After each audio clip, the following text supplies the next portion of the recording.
Hello, guys and girls, and welcome to episode 178 of the F.Reality Podcast. This is the VR Thunderdome, where we discuss all the latest and craziest VR news. This week, I'm going to be giving you the lowdown on some fancy new avatar tech from Epic called MetaHumans. We're going to be sharing our top picks of the Oculus and Steam VR games in the Lunar New Year sale. We've got some fresh rumors about Apple's upcoming VR headset, and we discuss the future of App Lab and Sidequest with our guests, Shane and Orla, the creators of Sidequest. To round up the show, Zim has got some new releases for you to look forward to next week. But for now, let me introduce you to the team and find out what's been their highlight of the week. Feel free to let us know what you played in the chat so we can read out some of your highlights too. First up, this guy has been turned to the dark side after being bitten by a virtual zombie this week and now has a hankering for brains. It's VR streamer. It's ZimTalk5. How you doing? I'm broken. I'm a broken man. I'm a broken man because I played VR games too hard, and that's a lesson for us all, I think. I went back. I was big, huge fan. Top 5 Saints and Sinners. Great game. Absolutely fantastic. So I was like, all right, I've heard that Walking Dead Onslaught is terrible. Let me go try it. Not that I don't trust your guys' opinion and everybody else out there who shames games, but lately I've been on this spin of like people shame a game and then I go and I have a blast. So this is kind of one of those situations for me. Now, one of the things that I would say differs probably between what we've heard about Onslaught before and maybe the game that I'm playing now is that they did patch it substantially, like combat and a bunch of balancing and interactions with objects. That kind of feeling of weight, for example. A lot of that stuff is in there, which I don't think was in there on day one. There's some weird stuff in the game, but playing it with their very interesting locomotion mechanic, which they call fluid, where you move your arms up and down. We've seen this in other games. You move your arms up and down you do it slowly, you'll walk. You move it quickly, you'll run. And it's a bit like Skyrim when it released on PSVR because it's a kind of a 2-button mechanism. You hold down one button and you waggle your arms and you go forward. Hold another button, you go backwards. And the thing is, when you combine that with Onslaught, and to describe Onslaught for anyone, first off, Walking Dead is a zombie thing. You can see I'm a fan. There's a poster behind me for those of you who are watching the podcast live. This is just another, it's kind of a dumb and fun zombie game. I would say it feels incredibly like Arizona Sunshine because there is a story backbone to it. I'm 8 hours into it now. Like I've done 3 different separate runs of it. And between the Fluid Loco, which I really liked, the upgrades to the weapons, which are fun on the supply runs, and the fact that it's kind of a 2-part game. Like one part is story with rubbish voice acting because they've got Rick Grimes and his voice actor is terrible. Daryl tries his best, but his spirit isn't in it, you can tell. So there are some parts of this game that, like, if you don't like B-rated films, like, don't play this game. It definitely has a B-rated element to it. And the thing that I think people have talked about the most, more than anything, is like the red curtain or the red mist that comes at you in the supply run. That's exactly what I was about to ask you. Yeah, so, like, the thing is, the red mist, it's so funny because, like, I had to put that completely out of my mind. And you go on a supply run and you do this to kind of gather materials to build, like, a community. And it's just like the Ring from a Battle Royale Population game. 1, yeah. Yeah, well, to be honest, that was exactly where I was going to say, because their ammunition and weapon reloading mechanic is almost, it feels like it was lifted from Pop 1, although it came first. And so now that I've played it in that order, that I went Pop 1 first, had my little rant along with Rowdy and others of like, oh, right, it's not like it's not simulation, right? It's like quite arcadey. It actually feels totally fine. The only thing that I think is I've got two major gripes with the game. Other than that, I'm having lots of fun. I played too hard and I hurt myself and I had to sit out from VR for a couple of days because I brought up an old back injury. So that tells you something. I was having fun. Is that the hammer in the game, unlike any other weapon, is still OP. It's definitely overpowered because it doesn't get stuck in zombies. You're whacking them from one side to the other. Mashing zombies about is loads of fun. But the pistols, the weapons, etc., aren't as powerful as the hammer. And I remember just running through levels and just playing whack-a-mole with zombies' heads and not even firing a single shot. Yeah, like they did in the patch, and I read about this, and I did look at a bunch of people who had reviewed the game on launch. They've definitely addressed the fact that the weapons were previously underpowered, and you couldn't, for example, single shot. And as you upgrade the weapons, they get more powerful as well. So they reach the level of what you'd see in the TV series or that type of thing.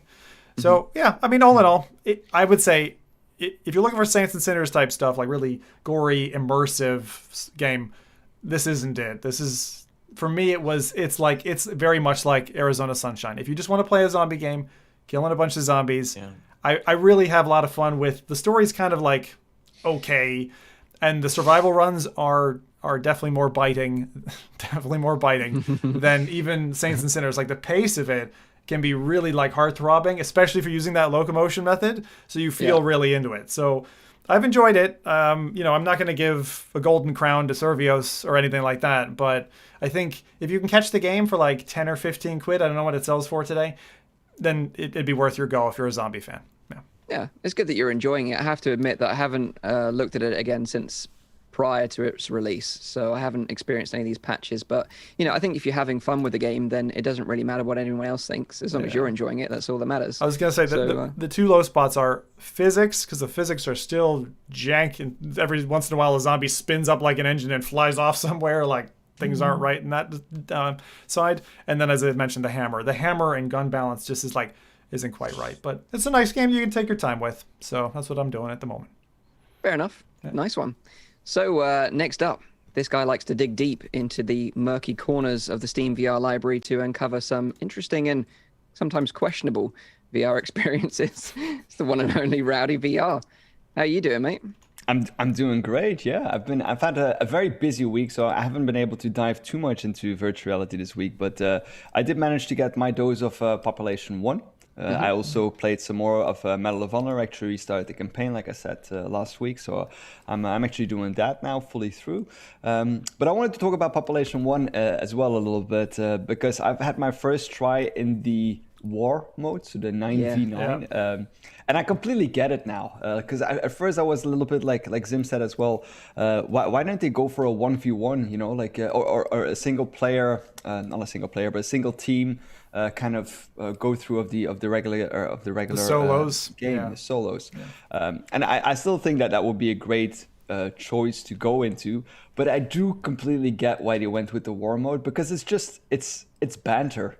That's what it is. It's just you go in there, and if you get a pretty solid group with you have a lot of kids playing nowadays. And it's like every time I get teamed up, if I'm playing with two or alone, it's always like a 9-year-old or a 12-year-old that is like teamed up with me. I don't know what is up with that, but the 9v9 is if you get a good group in there, it's so much fun. It's hilarious. Like if you get like some people that vibe off each other and you get to do stuff. It's not very.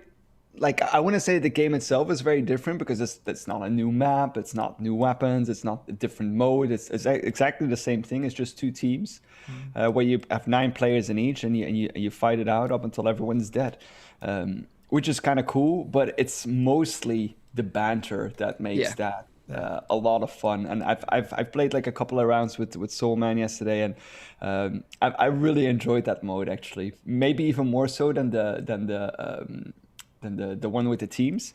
Sure. But it's a different game almost. Like it's completely different, because it's more like fun than actually trying to win the game. Did you guys get to play they just dropped a new mode, I want to call it a mixer, where your spawn location is randomized. It's no longer you all jump off of this platform together.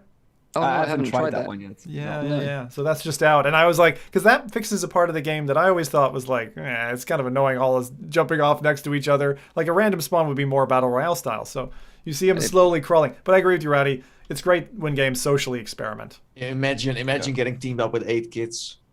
Oh, that would be horrible. We had some really good experiences like that where like you say, you know, everyone was talking, everyone was friendly, we were all working together as a team. And I think if everyone's sticking together, then that's great, you know, and everyone's working together. I think that's great. Yeah. I didn't have a single run where we operated as a team. It was chaos all through. Yeah. But it was just like the banter of like, I had a few bad ones where there were too many kids that got teamed up and they just like, they die like 2 minutes into the round and then they ask for revive. Up until the point it gets just frustrating where you're trying to shoot enemies and they're just standing in front of you. No, you need to revive me. And I'm like, get out of my way. But Population 1 continues to evolve, and I'm really looking forward to see what they do in Season 1, which, you know, they're going to be adding knives, LMG, potentially new maps. It's going to be good fun. And I do hope that we're going to see potentially, maybe that will be the second season, that we're going to see new maps coming as well. Yeah, definitely. Yeah. When's Season 1 landing? I can't remember. End of later on this month. Yeah. Cool. Nice one, Rowdy. So next up, this guy is a collector of rare gaming artifacts, and some might go as far to say as he's a little nightmare. It's our Frisian friend. It's of course Nathy. How you doing? This needs to be explained. Yeah, please provide explanation. So Nathy and I are both playing Little Nightmares 2 at the moment. We both really enjoyed the first one, so that's why I dropped in the Little Nightmare reference. Yeah. But how you doing anyway? You all right? I mean, you can always roast me, Mike. I mean, sure. When you roast me, it's an honor. That's the only reason why I turn up, to be honest. It's like highlight of the week. Yeah? It's not normally a VR game. It's normally coming on here to just roast I do have to say, like, the many roasts I've done, you know, in the past on this podcast are definitely one of my highlights. You know, but I'm not here to talk about Little Nightmares because it's a pancake game, and pancake games are not cool in this podcast. So let's just. Although PD, our moderator, has been playing Little Nightmares 2 in Vorpex, and says it's a very cool experience. Explain that. Okay, so I can also just say, I played everything in Vorpex. Well, I didn't, and then we can talk about the game. No, but go on then. What's your highlight in VR this week? I just got a new Quest. I had a 64 gigabyte. Now I upgraded to the 265 gigabyte one. 256. Sorry, yeah. I just wait. Did I just turn the numbers around? I think yeah, you got the limited edition version. Wow. Yeah. No, those extra little gigabytes, man. Yeah, that's what I'm going for. Sure. Yeah, you're right. That one. I upgraded because it's easier for me, you know, for the channel to keep the recordings going, to have some games on there. And since the games are getting bigger now, it's just easier to kind of, you know, otherwise I constantly have to wipe my, you know, memory clean. But anyway, something I noticed, and this is so weird, is that I installed everything, went well. I heard people say sometimes that, you know, the lenses have more glare and they're like certain things that you might be bumping into. Didn't have that. It's just like the first time I unboxed it. It's all good. Instantly got rid of the strap. This horrible strap. Never want to see it again. No. Ended up with the other strap at the attic in a very dark, dusty corner. So I put like an Elite strap on it, stuff like that. Standard practice. But when I went into the menu and I went to the friend system, it worked again. Well, it worked, but then I saw some invites coming in. I was like, let me just accept one, see what happens. And then it broke again. So I should have never. So I don't know what's going on with this, but on my one headset, it's completely ruined. But then when you buy a new one, it suddenly works again. I don't know how you can explain this, but my friend system, everything was in there. I could see all these messages, like tons of messages coming in that never got to me in the first place. So strange. So I had the same problem, and it's just, you know, it's where you've got too many friends on your list, and it messes up the system, and it just completely bugs out. So what I did was, when I was waiting for games in like Population 1 or Walkabout Mini Golf, I just go through my list and start deleting people, and I'm down to like 80 people now, and it's absolutely fine. So I think in my case, it's gonna take ages. But the thing is, like on my first headset, it didn't work, but then when you have a new one, it seems to work. It worked just fine. You know, I could chat with people, things like that. Good. So it's not like it's not it shouldn't work, you know. Look at these guys measuring their friends list, like unbelievable. I got like 7. Like, Yeah, I would like 7 as well. This is like so first world problem. The thing is, right? Someone was my father was saying to me, he's like, hey, just pay someone. He's like, you work hard enough, pay someone to shovel the snow for you, right? And that's what I'll say to Nathan. Nathan, you work hard enough, pay someone to delete your friends, okay? Yeah, I should do that. I did mention that to someone. So like, hey, can you not just log in and do it for me, and you get like $10 and nice. you know, buy some nice games of it. But and something else that I also noticed is that like talking about population one, I always had this issue where you guys were already in the lobby again after a match. For me, it took a while. Yeah. And he's like, you need to reinstall the game and things like. I did that, but nothing really happened. Huh. But now with the new one, it's faster. Well, that's good. And then I'm like, what's going on? You know, like it's almost like this one is better. Well, I have reset my quest a couple of times. You were like waiting for the entire round to finish because I was like, when is Nathan doing it took every time, ages. like after the round? Actually, there is, so from a tech perspective, this is a weird thing. There's a difference between like a physical hard drive, physical platter, and flash memory. The bigger capacity flash memory is actually faster to seek. It's a weird dynamic with flash memory. So I don't know if that's playing into it, but I can tell you that having been through the 64 and 256 myself, I didn't notice a speed difference, but I can tell you I definitely noticed every time we played with Nathan that he would take an extra 40 to 60 seconds to join the rest of us in the lobby, which was weird. I think it's the social interaction. I think it's just gumming up the game. I think you're going to have to get someone to go through your friends list and start murdering people. But I mean, besides that, nothing really changed. Like sometimes you see these small changes happen, you know, where they change the wrapping or they do things different with the stickers on them. But it all seemed to be the same, you know, nothing really changed. Funny enough, the stickers, the lens protectors, there's still like German text on it. The remnants of them trying to sell to Germany once. Also the back, it's all in German. Well, there is not one German who actually bought it through there. Like, it's so weird. They should kind of get rid of the text now, but maybe they still have hopes that once the Germans will be able to get their hands on it. But you do have Germans outside of Germany, so, you know. Yeah, of course. Enough. But it's strange. Well, nice. Congrats on your new quest. Yeah, thank you. So we should also introduce our 2 special guests this week joining us. They opened up the Oculus Quest to new and exciting VR experiences which can't be found on the official Oculus store. It's the founders of Sidequest, Shane and Orla. Welcome back to the show. Hey. Yeah, thanks so much for having us, guys. It's awesome to be here. It's an exciting time. It's another milestone, I think. You know, it's just really interesting to see where things are going to go in the future. So I think, I guess most people are probably familiar with Sidequest. I don't need to give you the spiel of kind of where we came from. But instead of that, let me just tell you that to celebrate us coming on the show today, we've just literally started another Quest giveaway on the website. So you can check out our Discord, our Sidequest giveaways community on Sidequest. We're giving away a Quest and 5 hoodies. Just put that out about 5 minutes ago, as well as a big post to go with it on Reddit. So keep an eye out for that. But we're happy and healthy on this end. Busy as anything, basically working around the clock to keep Sidequest running as smooth as we possibly can. And we're really excited about this next phase. And we really hope that Facebook is going to deliver on some of the promises that we've seen from them lately, and that those are going to mean good things for the developer community. Yeah, definitely. And we're going to be diving more into Sidequest and App Lab later on in the show. But just to reiterate, so you're giving away 5 Sidequest hoodies. Like, that is hot merch right there. Like, I would kill for a Sidequest hoodie. Oh, that's those. Nice. And you're also giving away an Oculus Quest 2 as well. So go and check out, what is it, the Sidequest Discord and the Reddit post, is that right? If you want to get straight in, the Sidequest communities is where you've got to head. We'll be picking some random winners over the next couple of days of people who are just generally involved and active in any kind of Sidequest community. So that's all you've got to do to get involved. You'll find all the details in our giveaway community, which you can get at from the homepage. Nice. And feel free to chip in with some of the news stuff we're going to be talking about. Love to get your, your ideas on what's going on in the VR industry. And also, if you've got any questions for Shane and Orla about Sidequest and App Lab in the chat, we're going to be asking you to submit some questions later on as well. So have a little think about what you want to ask. So what have the chat been playing this week before I jump into sort of my highlight this week?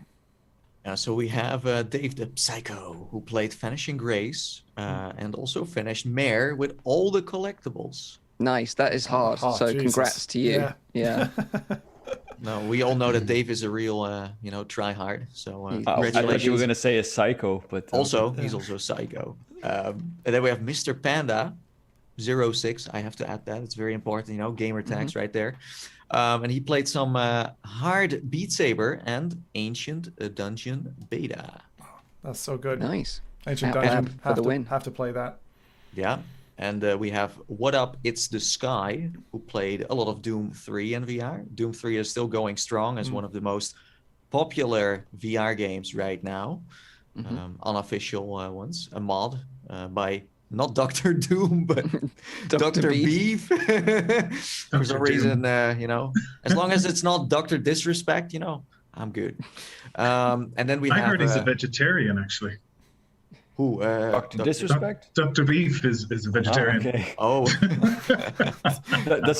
Far more important, does he like Tesla? This is like Tesla. And otherwise, well, Who knows? what's going otherwise- on, Mike? Oh, there we go. I'm back. Oh, hey, Mike. What Hey. happened there? Yeah, Wow. you were just flabbergasted by, I was the Dr. shocked. Beef fact. It was the fact that he was a vegan. It just knocked my Yeah, you were internet like, offline. whoa. It's like, Yeah. you could not compute that for a moment. I No, totally definitely understand. not. Well, let's hope that doesn't happen again. Yeah, and then we have Fapster, who played Population One War Mode, just like a Rowdy. Was he on your team, Rowdy? It sounds familiar. Yeah, definitely. Yeah. Yeah, of course. So like someone in the chat mentioned, I've been checking out Vanishing Grace this week. And it was a game that I was really looking forward to. It came out this week on Quest, if you're not familiar with it. I'll try and keep any spoilers to a minimum if you want to go and check out the game yourself. But essentially, Vanishing Grace is like a short narrative adventure game. You play a character called Joel who is searching for an old childhood friend called Grace who's disappeared from your kind of city, which is known as the Citadel, and she's kind of headed off into the vast wasteland, desert almost. So you control this caravan type hovercraft looking thing, and you head off on an adventure to go and find her. There's some things that I really liked about this game. There's some things that I really didn't like about this game. So let's maybe cover the stuff that I really liked first. Firstly, I really liked the art style. I thought it was nice and clean. I particularly liked the concept of this kind of retro steampunk future looking hovercraft thing that you kind of spend a bit of your time in. That was kind of nice. It's also because it's a narrative adventure. They've got some great voice acting. The voice acting's superb. Kind of very reminiscent of Firewatch. If you've ever played Firewatch, you'll kind of get similar vibes playing this game. And when I got that kind of vibe, I had really high hopes that it was going to pan out in a similar way and sort of tell a really interesting story that you wouldn't really forget. It's got some puzzle elements. Some are quite simple, as go and fetch this, place it here, and the scene will end. Some are a bit more involved. The more involved puzzles are definitely way more fun. I enjoyed those way more than just the sort of pick up and find and drop sort of puzzle mechanic. I did encounter some problems early on with the puzzle design in that it wasn't really necessarily explained very well. So they don't really do a good job of saying this is how it works in the early stages. Once you pick it up and you understand it, it's pretty straightforward, but they don't really explain that very well, in my opinion. I thought I'd got stuck at one point and I thought it was a bug actually, but turned out it was just the game design. But my biggest gripe with this game overall was actually the story. And I won't spoil anything because obviously, talking about the story, I don't want to ruin the experience for anyone else. But when I finished the game, which was about 2 hours long, I kind of had this really unsatisfying feeling as to why did I even bother playing this in the first place at the end? And I was just I didn't expect it to end that way. I thought it was going to be So you're saying lazy ending? I think so. Like with Yeah. Firewatch, there's like, dramatic plot twists and you're like, oh, like this was like a major thing. Like, you remember the story. Whereas this, I was kind of like, I would like forget this in an instant. It almost felt completely pointless. Yeah. So yeah, unfortunately, although I liked some elements of the game, I probably wouldn't recommend it. I think it's pretty short. And yeah, overall just didn't leave any sort of lasting impression with me. You know what? To me, it felt kind of like I totally agree with you with the art style is amazing, and also the fact that you're in this moving ship. Like I had this moment of immersion where I was like, "This is my little home." Yeah. And I'm like, "Hey, I got a bathroom," and I had like these. Did you all see the mat? The mat. Yeah, beautiful. I would totally buy it. But no, it's like some really unique style. They really put some work into that. Yeah, they did. But I didn't finish it, but I also ran into some what I thought were bugs too, but they weren't, according to you. So that's interesting. But it felt a bit too ambitious for this studio. I mean, I looked them up. It's a small indie studio. It's not like they, and that's why you're also describing like you have puzzles that are kind of easy, so cheap to make. And then you have more puzzles that are, more interest, but those are more expensive to make. So you have to work within that budget. I feel like they just had to kind of wrap it up somewhere. And if they had more, people behind that, more investors, for example, then this could have been amazing. So the potential was definitely there. It's just that, I mean, it's hard to make, as an indie studio to make a story-based game, and especially if it kind of gives you those or Firewatch vibes. Yeah. Then, Yeah, and I think, the story would have been its strongest point, but ended up being one of its weakest. And I think that's the shame, really. Yeah, like you say, it's just one of those things. It just didn't jive with me. Some people might enjoy it, go and check it out. If you like, sort of puzzle-like experiences, narrative games, you might enjoy it. Like I said, it's relatively short, around 2 hours content, but that's what I played this week. Okay. Yeah, I've seen interesting mixed opinions on that, actually, in terms of what people... Because some people are saying it's quite an emotional ride, and others obviously are... although there is a very persistent theme here of maybe a little bit pricey out the door. It's $14.99 in pounds and about $20, so... Yeah, so, some strange... Your character has some strange moral choices, which won't gel with everyone, I think it's an interesting one anyway. But like I said, I don't want to spoil anything if you want to go and check it out yourself. Yeah. But sounds intriguing. Before we get into the news, I should mention that we've got a new sponsor this week. This is pretty exciting. We got a new sponsor. Yeah. Whoa. I know. And this week, Val are sponsoring us, the Virtual Athletics League. And they're actually running the VR Winter Games starting next week from the 19th of February, which is the follow-up to last year's VR Fitness Summit.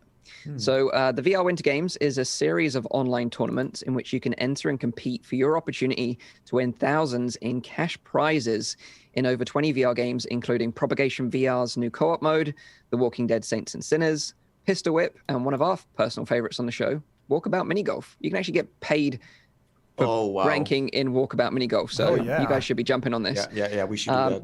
If you're interested in checking out the tournaments, how to enter the games and the cash prizes for, ranking highly in these games, then check out the website, which is onearena.gg, which has all the details, and the link to that is in the description down below. Can you do that first part again, but then with your announcer voice, like this Hunger Games voice, where things start to open in the arena?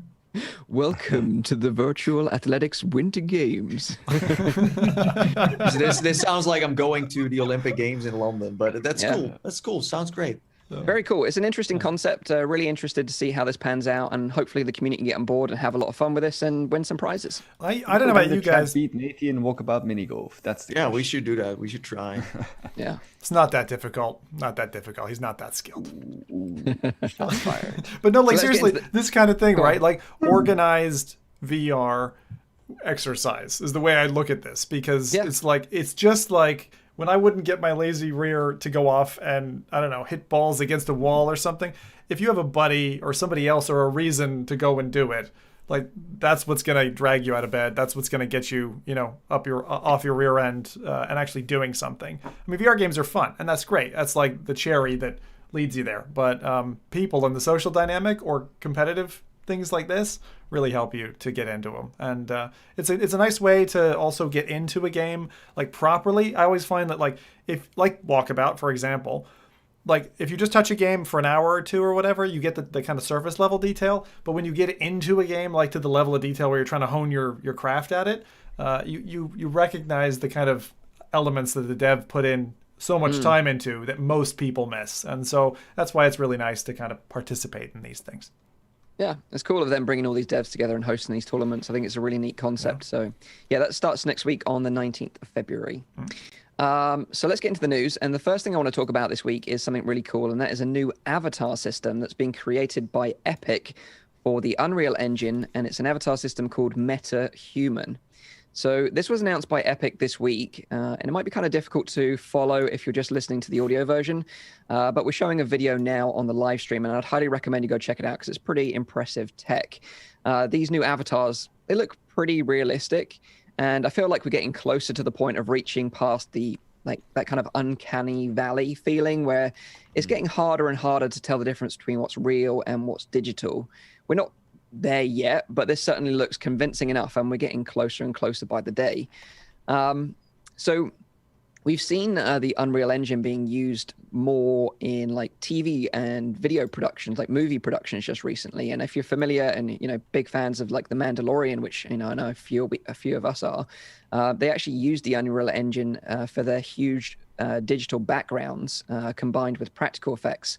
And this kind of like technique is starting to replace traditional green screen in filmmaking, and it's really, really cool. So, Unreal Engine is being used in a lot of like big productions now, and this is obviously part of the Unreal Engine. And also, aren't they also using this kind of stuff to bring people back to life that usually were just dead in the first place?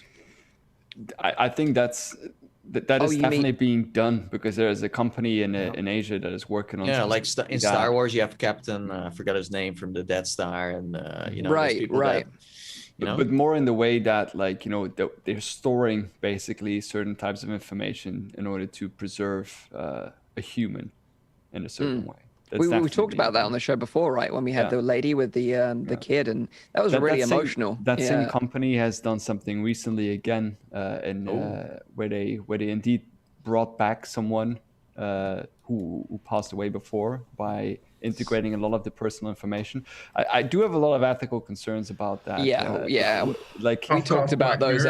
We talked about those ethical concerns on that episode. So I don't want to sort of divert too much off track. But yeah, it's definitely interesting nevertheless. But yeah, with this kind of technique as well, like what they're showing with the MetaHuman thing, we've kind of seen a similar technique used in the upcoming VR game called Babylon Battle Royale. Still in the works. I don't know if you remember that. Upcoming for the last 5 years. It's been in development for a long time. The developers are Kite and Lightning, if you want to go check that out. But they used a similar technique. From the famous Senza Peso experience. Senza Peso. Oh my God, that's old. Yeah. But they used... when I see this trailer, I really get Detroit's Become Human vibes as well. Remember that game? Detroit's Become Human. No? Is that a VR game? Yeah. No, it's not a VR game. It's a PlayStation game. Okay. Yeah. Okay. No, I'm not familiar with that one. You look like an android a little bit. Well, some people say that, yeah. Maybe I am. But anyway, Kite and Lightning, they used a similar technique to this MetaHuman technique by using a mocap suit, and they used an iPhone to track the facial expressions of the actor, which was then applied to like a baby little avatar. But the MetaHuman creator tool from Epic, it allows developers to create these kind of rigged avatars on a cloud-based app. So you don't even have to do all the processing on your own machine. You can do all this in the cloud, and then you can download it, and then it's ready to animate in the Unreal Engine on your sort of local PC, which is pretty cool. There's no hint that this is coming to VR anytime soon. I should put that out as a caveat, but it just kind of got me thinking of, like, although this is designed for professionals right now, it's kind of one of those things that eventually it will trickle down to, consumers. Yeah. A bit like what we've seen with Fia when we had her on the show. You might remember her. She was like a VTuber, and she was on the show as her avatar. She used like a Valve Index and some Vive trackers, along with manually controlling her avatar's facial expressions with button pushes. Yeah. It's rare to see this kind of stuff in VR games. Like there are a few, of course, you have Half-Life Alyx where people look real in a way, and they just the way they talk and stuff like that. And then you have, I thought, like in Batman Arkham VR, those remember. characters classic. are also looking great still till this day. And then you have Westworld Awakening, also from Survios, where also the people look like amazing when they talk to you. So there are LA some Noire. examples where LA Noire true. is another good example. It's a little bit, it breaks a little bit in the fact that you see the phasing between the different facial animations. But if you've never experienced that, like I'd never experienced that in the flat game. I'd only played it when LA Noire came over to VR. In the, what were they called? Something, chapter stories? The case files. Case files. Case files. The case files, which is a kind of limited time gameplay. But yeah, that interaction, like when a cop is grilling you at his desk or whatever, it does do something. It ticks that little bit in your brain that says, oh, wait, is this real? You know, when you like lose it just for a minute, like Nathy did in his. But with like LA Noire, they kind of slapped like a video of someone's face Essentially. onto an actual. Well, with Westworld Awakening, it's really like mocap and things like that, where you know little dots on your face, and then they do it. That Even way. Blood and Truth did a really good job yeah. of that on PSVR. Yeah. But like I'm just saying, it's still rare to see it in VR. There are a few games, and usually the big studios have the budgets to do that. For example, with Medal of Honor. VR, they didn't use that. You can see that they just kind of have a character and they have to like I'm not a developer, but they just move them out and they exactly they puppet the characters. It's so difficult to animate a face because there's so many different kind of muscles that are. But now with like the rise of artificial intelligence and machine learning, you can see that they're developing like predictive algorithms that can like determine more accurately like what kind of like facial movements should be implemented, and combining that with that mocap technology really gives like some awesome results. Honestly, it's kind of scary where we're going with this deepfake stuff and this level of graphical fidelity, because you can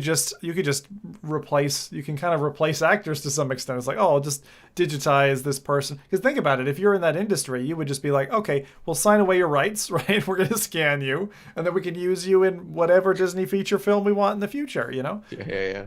And you can like these avatars you can combine with the mouth tracking and the eye tracking and everything, and then it becomes like super that's insanely exactly what real.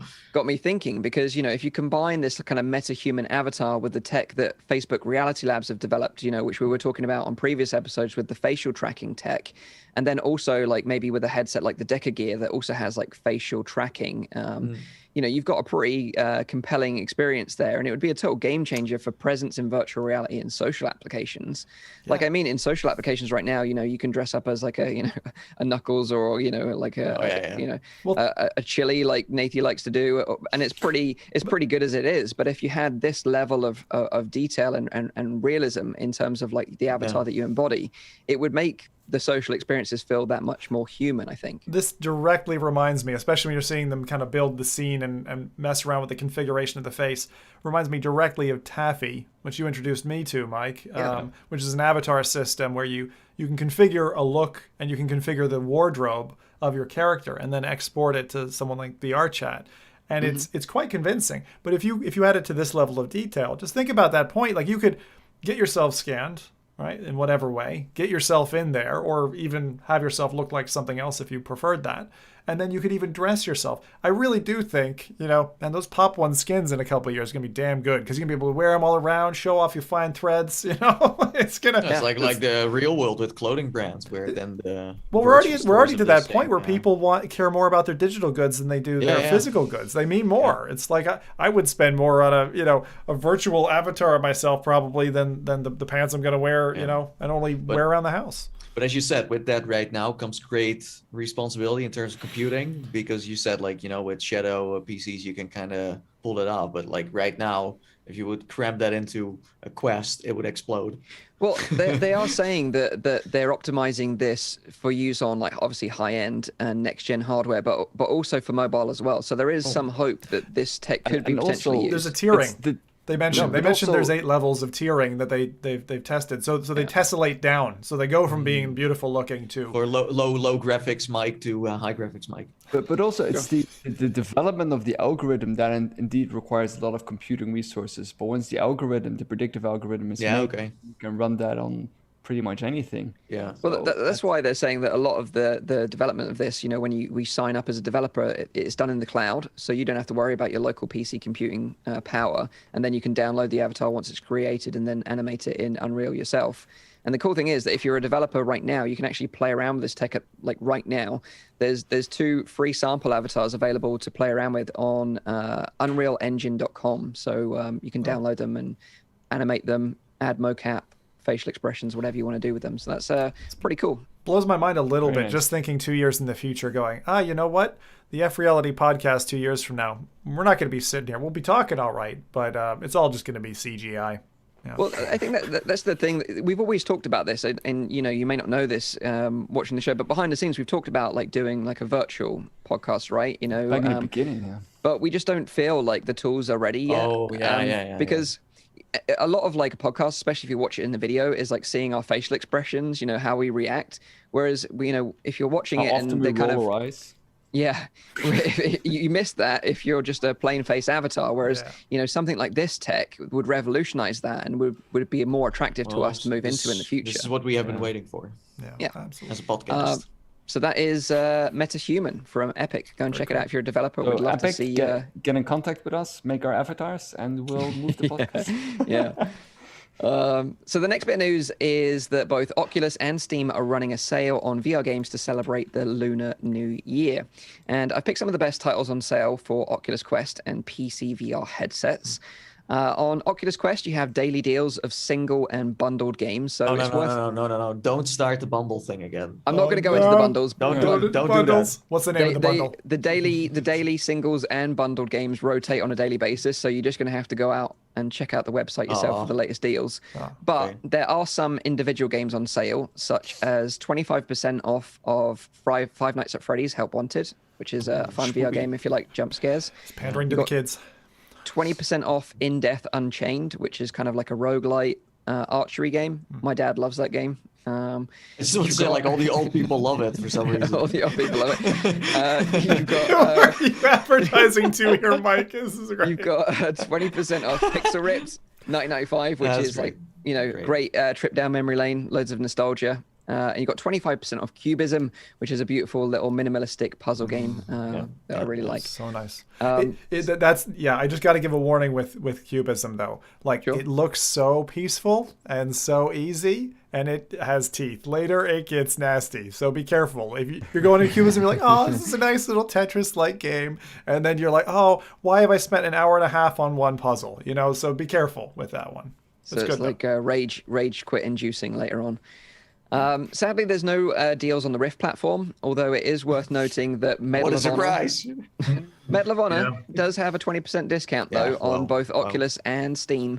So if you've been waiting for the price to drop on that title, then now's the time to do it. Obviously, you know, some of us have some mixed opinions on it, but overall, you know, if you've got nothing else to play, it's probably one of the better experiences. They could have definitely done a bundle where they called it like All-Star Bundle, and they put Wilson's Heart in it, and Stormland, and Lone Echo, and Arctica 1, and we could Super Hot. We could go on forever and just sell it as a nice package. But it seems like they don't care. I don't know. Do you guys do that though? Do you buy bulk games? Like, do you buy packs with 5+ games in them? I never touched Humble those. Bundle. I used to do that. Yeah, but that's different. That's like really cheap. Yeah, that's two things. There's two things. It's like super. Oh, it's not because of the fact that it's also going to a good cause. Yeah, I was going to say it's charity.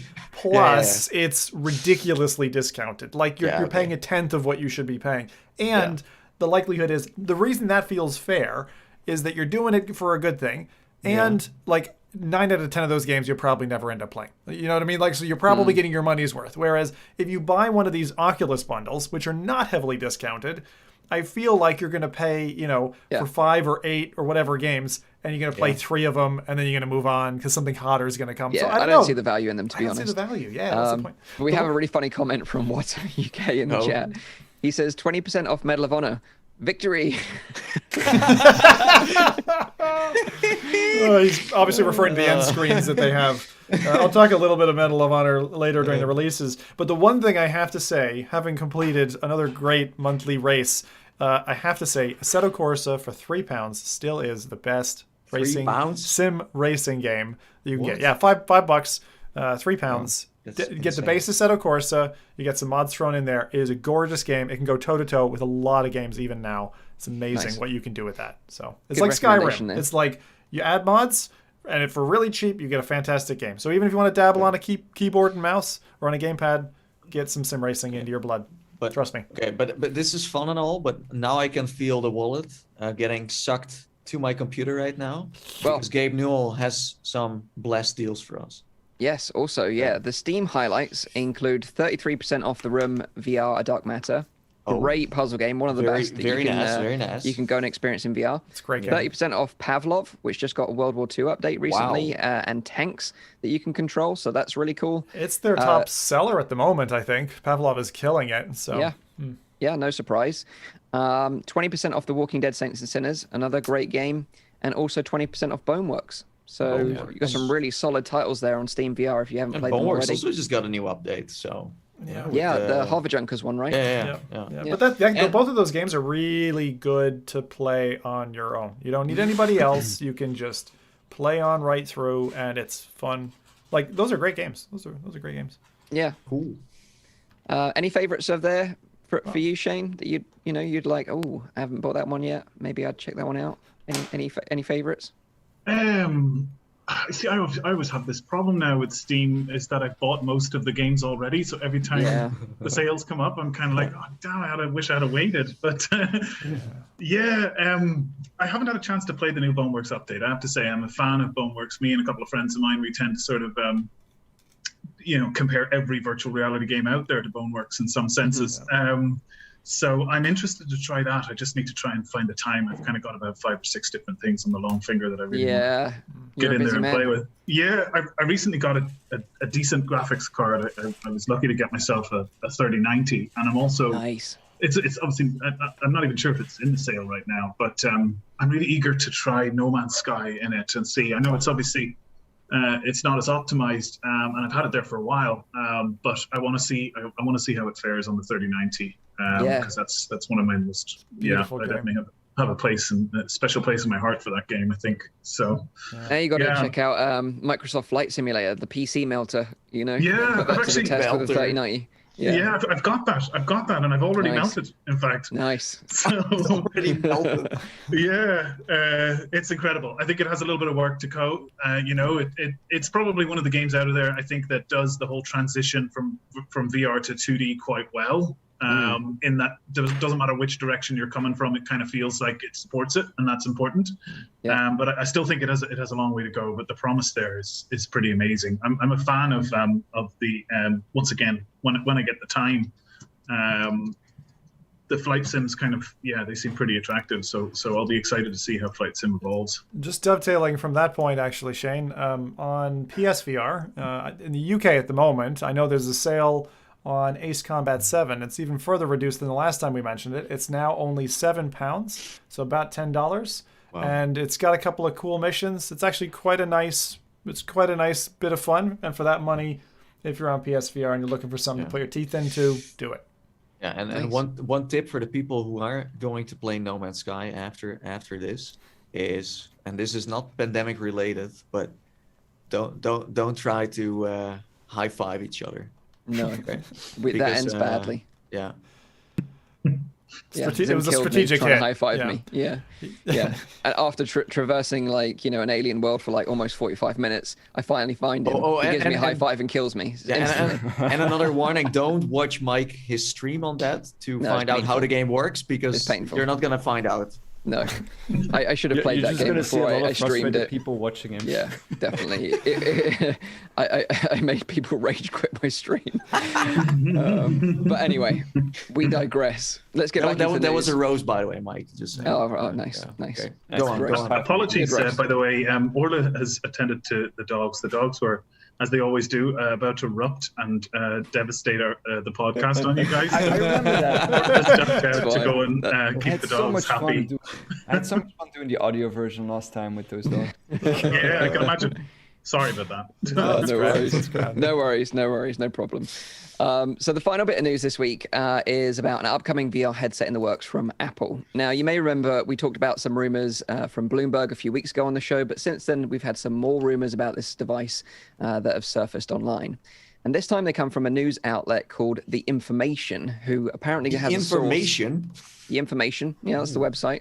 Okay. They have a source with direct knowledge of this device. But just like last time, we should say, please take this information with a pinch of salt.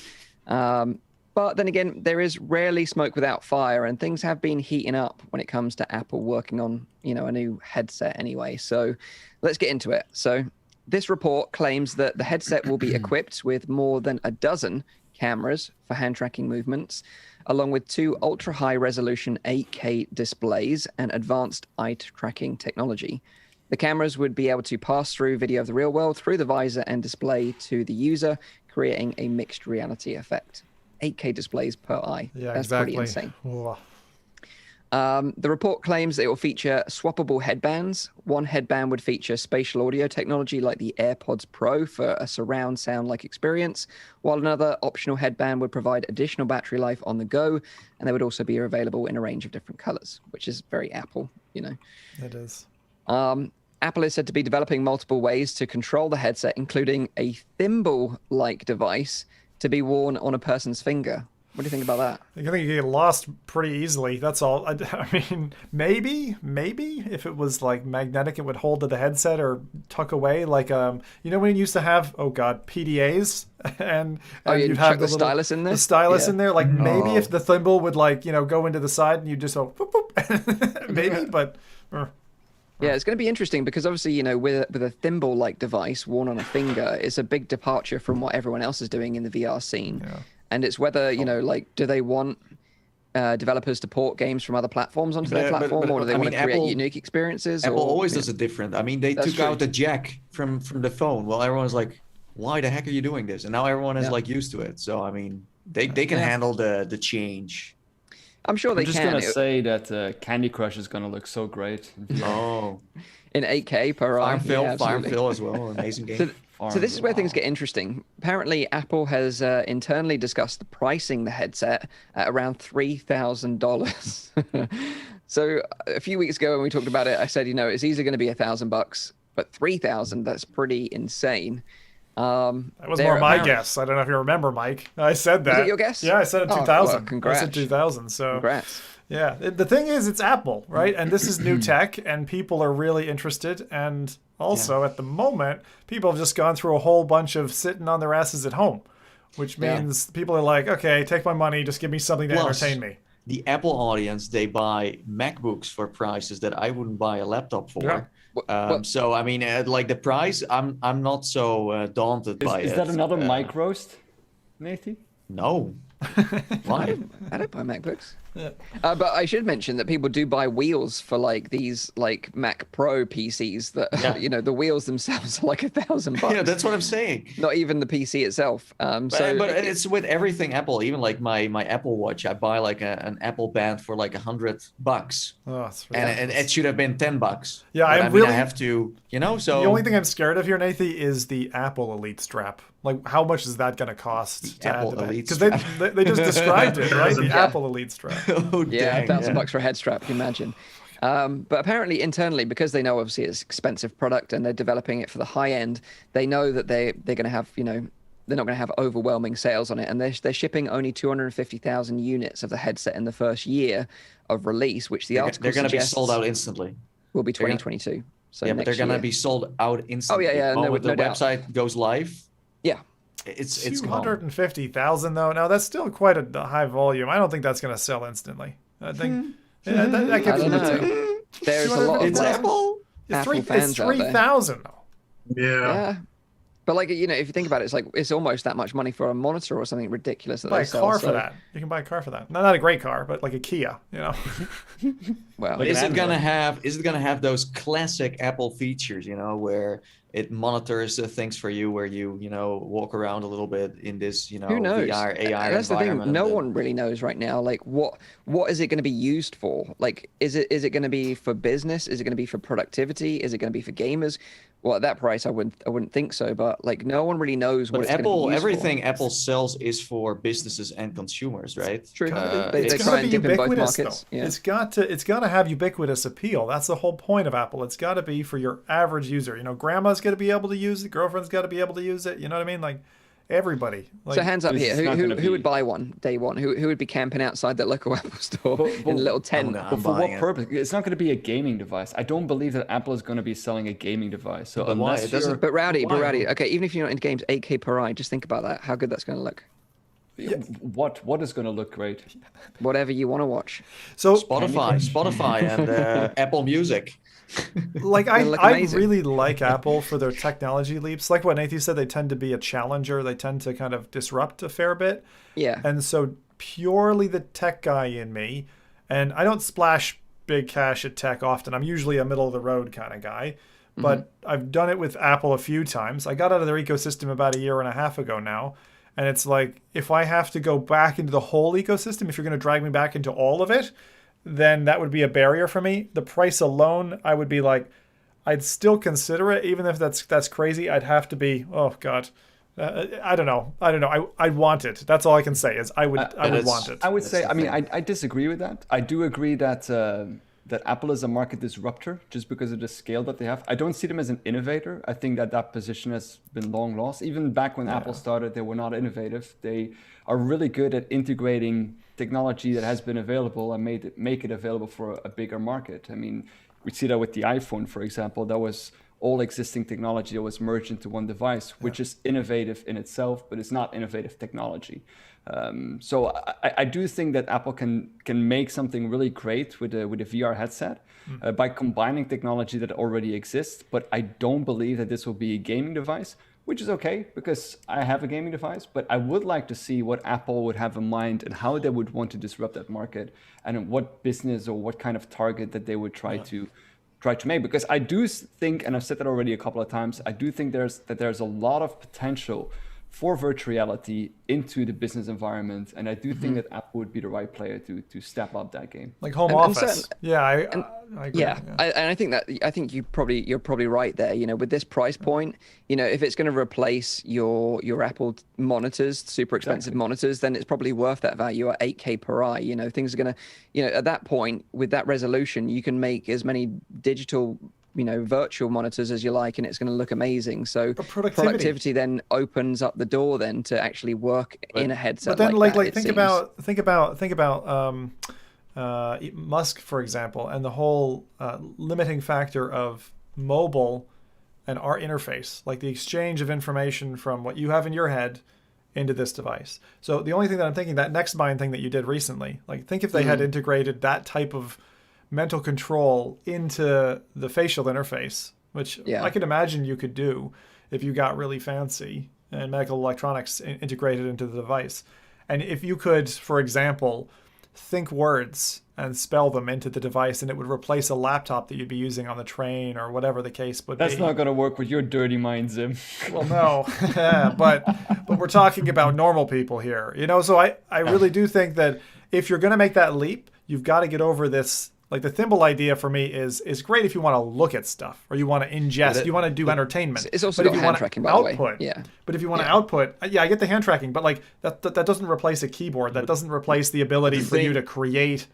It does let you do things like tilt brush and stuff. I can hold a magic wand in my hand and create. The thing that is, like they are going to sell a mixed reality headset for daily use. The Quest 2 is not for daily use for everything. You play games on it, you do maybe some, but this is like everything.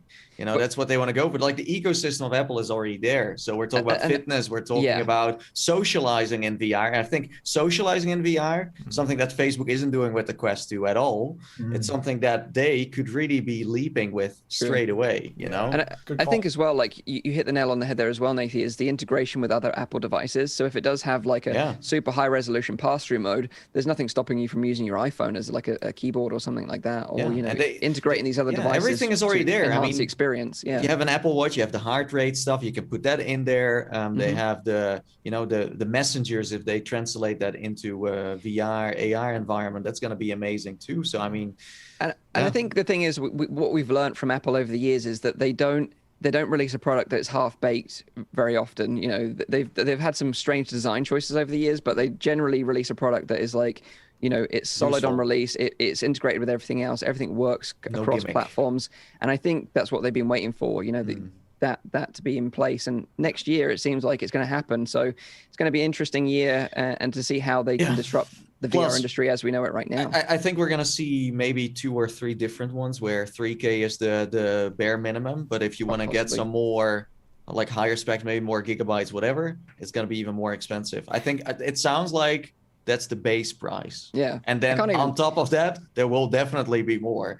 Maybe not like, we're not going to get into the titanium mixed reality headsets yet, I don't think, but you're going to see some, price differences for sure. I can't even imagine what 8K per eye looks like. That just must be insane. But the previous Bloomberg article suggested that it would be a standalone device, roughly the size of the Oculus Quest with both VR and AR functionality. So these kind of rumors are syncing up somewhat. So it would be interesting to see what actually materializes at the end of this. But would you be buying one of these, Shane? It's interesting. I think as a developer, I have kind of an aversion to Apple because they generally don't tend to care that much about developers. But at the same time, the technologist part of me wants to feel like James Bond and have that cool new thing. Exactly. They don't innovate in technology, but they innovate in terms of user experience, and that's what they've kind of always done. Because what you'll find is that using it is so smooth and fluid that it actually does improve your quality of life, and that's something and it drives the market forward because other players see that and they adapt that kind of stuff as well and integrate it into they use it as a guideline basically. And I think it's going to be really good to see them enter. One thing I am slightly concerned about, I haven't really seen anybody else talk about it yet, is that clearly there's a rivalry there between Facebook and Apple. And clearly Facebook are going to put a lot of energy soon into trying to create this sort of ubiquitous, more AR, more everyday device. So I just hope they don't lose focus on this VR side of things with gaming and everything else, because, we want everybody to obviously continue to innovate with virtual reality too, because I think these devices aren't really going to compete with each other in that sense, because the Apple device is not going to be gaming focused, not going to be the choice for gamers at all. I do think that they're going to compete though, because I know that Facebook has been putting more and more focus on that business aspect as well. We saw that last Oculus Connect as well. It's true. They want to. I don't think they're going to compete directly in the gaming market, but Facebook is definitely not going to let Apple the business market either. Yeah. Plus, both of them want to, like, Apple's also very like social focused. They want to connect people. So in that aspect, they definitely compete. I think that with Apple, going to sell this, I think it's gonna definitely drive competition more, because if Apple steps in, that's a total different league. And that's good because Facebook is the only one ruling the planet right now. So Apple is totally welcome. Totally welcome. I think I completely agree. I mean, obviously they're going to clash in so many different areas, probably more traditional areas than virtual reality. But I just hope that, we don't see a drop in the investment in virtual reality itself as it exists today, and it doesn't turn into this whole put all of our money behind this new ubiquitous device. That's a good question. Like, I wonder how well prepared they are for this, where they suddenly make some jumps that are totally random, because Oculus also seems to have focuses everywhere. So with Apple, it might kind of create this chaotic scene where they have no idea where they want to go with it anymore. I mean, as I said, social on Quest isn't really there. And I think if this Apple thing lands and people see that you can actually connect with people there in VR and AR mixed reality, I think that's where people want to, because that's why I want a VR headset, to be able to connect with people in VR, because that's the most magical thing you can do. It's amazing. Yeah. But I think what's great is that these, if they do have like this epic fight out, between Apple and Facebook, it's going to be great for us, sitting on the sidelines watching this. Well, that's what you don't know. That's what Shane is saying. Like, it will have its pros and cons. I don't know for the gaming side what will happen there. But it's going to be, but it has to happen. It had to happen at some point. And Apple is the one that is going to try it out. I'm so curious. The thing I feel like we're about to get to the Olympics of like major VR players at some point. But I feel a little bit remiss that Oculus started off as fledgling, built in the garage kind of tech that has gone up, bolstered Facebook, and now they're almost to a level, which I would say from the VR side, they look like what Apple kind of should have been up to this point, maybe. And now Apple's going to come in. But they're both like proprietary closed walls gardens, you know what I mean? Ecosystems. They aren't like the open plan, Android of this world. And although we have that seems to have gotten definitively weaker over the last couple of years. That's also a consequence of like just market structure. I mean, first you need to kind of have these kind of platforms like Facebook and Apple to like really push through for like an open source development to really like foster Flourish. and develop and Well, flourish through this that. is where Shane comes in with Sidequest for the Apple VR headset and you know saves us all from salvation. I think somebody suggested again. Apple Crumble should be our name whenever we Oh, Sidequest. you need to register that domain right this second. Apple Crumble. Brilliant. But the thing is, like, just like we have seen with PlayStation VR, people already had a PlayStation before the VR headset arrived. And with this, we have our phones, or some of us have our phones. We have Apple Watches, maybe some AirPods, or a MacBook. I don't know how many people, like some people have everything. But I think that also weighs in, you know. Facebook doesn't have the Facebook phone. Facebook doesn't have people walk around with, of course, they have the Facebook app. But there are also a lot of people But who they don't also have use a that. Facebook operating system for your phone. Huh? That also exists. Yeah. But isn't used. Yeah, You know, I think Facebook are probably very aware of the fact that they don't have a phone. I think that's probably one of the things that kind of drives a lot of what they're doing. Yeah, totally, 100%. I think that I remember early interviews. I think it was from Mark Zuckerberg saying that they missed out on the mobile market big time, and they didn't want to miss out again on the next computing platform, and that's why they invested so heavily into VR. Yeah. But we've seen them go toe to toe recently. You know, Zuckerberg and Tim Sweeney have been sort of going at each other about privacy. Yeah, big time. Yeah, and the Quest 2 launched on the same day as the iPhone 12. So, you know, obviously we're already in that battle, and I think it's going to start to intensify. And let's just hope we're the kids that benefit at Christmas time from, you know, like twice as many presents because our parents are fighting rather than nothing. I think so. I think so. I think, you know, Apple getting into the market is good for everyone, I think, even if it is super high end now, because, you know, a bit like this, the MetaHuman stuff we were talking about earlier, it'll all trickle down eventually. It'll all come down to consumers eventually. I think it's super exciting to have a mixed reality headset from them, and then with all the accessories that just work with it, with the stuff you already own, your phone. And it's a bit like what Vive did with the HTC phones, where you could, like, someone would call you and then it would go to your headset instead. It's a very simple, example, but that's kind of where we're getting to, where everything just simultaneously works together. Yeah. So that is some fresh rumors about Apple working on a VR headset potentially coming 2022. So start saving now, because it's going to be about $3,000. Yeah, that's a lot of money.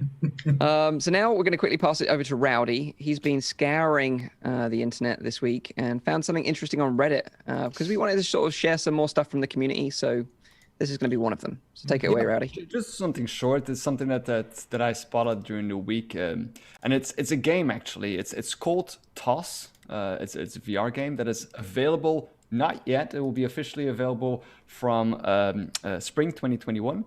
But they had a demo released. Unfortunately, it's not available anymore, but people seem to have been enjoying that. It was for the Steam Game Festival. Now, I'll read the description from the developers, what they posted on Reddit real quick. So, Toss, ! Banana emoji, is a VR climbing platformer game where you play as an acrobatic ape with the strength to swing and toss yourself freely between obstacles and challenging playgrounds. A preview of the demo was available on the Steam Winter Game Festival, and the demo was available up until the end, February 9th. So unfortunately, that is not available anymore. But it does look like something. I don't know if you guys remember those climbing games that we used to play back in the day. Oh, yeah. They were a lot of fun, and they gave a great sense of vertigo. I think that was really well done. And this one just seems that on steroids, because you have these kind of parkours where you need to get to the end and push a button. It kind of feels like you're a little bit of a monkey, but you have all these monkey bars that you need to grab onto, or branches and walls you need to climb, and you need to do it, of course, as fast as possible. But the cool thing is that you kind of each time need to take like that leap of faith to get to like the next point. So you need to push yourself off and grab on. It looks very intensive and very high end, and people really seem to have been enjoying it. And it will become available for the Oculus, but also for the Oculus Quest. Oh, so I actually played it this week. You played it during the demo? The demo, nice. Yeah. And it kind of does give you that kind of like to the top vibe, you know, Windlands vibe. Stride almost to a certain degree. I was going to say, is this Mirror's Monkey's Edge? Like Mirror's Monkey, yeah, kind of. Monkey Mirror's Edge is what I was trying to say. The only thing I would say is that the gripping, it has to be very accurate right now. Like the the area where you're able to actually grip onto something isn't big enough, so you tend to slip where you should have really grabbed it. Yeah, apparently that a was lot of the time. bug because they kind of fixed that during okay, that's the good to hear. update, Yeah. where the slipping bug was actually fixed since I okay. looked through that on the Steam. I can't imagine playing this with the Valve Index. It's gonna ruin my hands. It's like constantly trying to, like I usually like with climbing games, I prefer to play it with a trigger, with an actual. Yeah, definitely. Not with the index in that case. No, I agree. Yeah, I played it on the Quest 2, connected to the PC using virtual desktop. But yeah, it was fun. It was fun. I was going to say, this reminds me, if you're looking for that style game right now, Don't Look Down is a great little indie game. Really fun. And again, it's got a fair learning curve that gets quite steep at the end where you're like running away from lava, jumping from thing to thing. That's really, really good. So if you're looking for that type of game, and I've got another one in releases that's also quite similar. So we'll talk about that one a little bit later. Nice one, Rowdy. It's just called Toss, right? So. Yeah, Toss. TOSS. Good find, Rowdy. Nice one. So now it's time to talk to our special guest this week, Shane, the creator of Sidequest, to talk about App Lab and the future of Sidequest. So if you've got any questions for Shane, drop them in the chat now and we can read out some of them later on in the show. We talked about App Lab last week on the show, so most people should have a good understanding of what it is and how it works. But to very briefly recap, App Lab is a new method of installing experimental content and games directly onto your Oculus Quest headset by just clicking on a single link. You can do this through the headset's browser on your smartphone or on your PC. It's very, very straightforward. So let's get straight into it then and talk to Shane and let us know really how you feel about App Lab and what you think this means for the future of Sidequest. Yeah, I think App Lab is great. I think that's the only way you can kind of see it right now is that there's a ton of additional benefits there for developers. I think there's still some pain points with it, and there's potential there for that to evolve even more. But if Facebook comes through and delivers on the promise, then we should see a brighter future for everybody. The uptick on our side has been incredible. We've already seen higher numbers. Every major event in VR has a significant impact on Sidequest, and we broke our Christmas records there for the highest number of daily active users at 78,000. So things are still just growing. Right now we're sort of just creeping up on 1.5 million monthly active users, and whenever we got, we obviously had support for App Lab on launch. We worked with Oculus in the run up to it. We worked with all of the launch developers to get them up and running on Sidequest so that we could flip that switch on launch day and have everything available for people to use. But even then, we've worked to kind of improve and innovate that over the last week, taking feedback from developers and from the community in general. So we first of all added in the App Lab category to Sidequest just to give you a single spot, a single place to be able to find the App Lab apps. But that's more of a stopgap until we can really improve. We've got a major overhaul of the main page of Sidequest coming, so it should make it much easier to be able to access App Lab apps.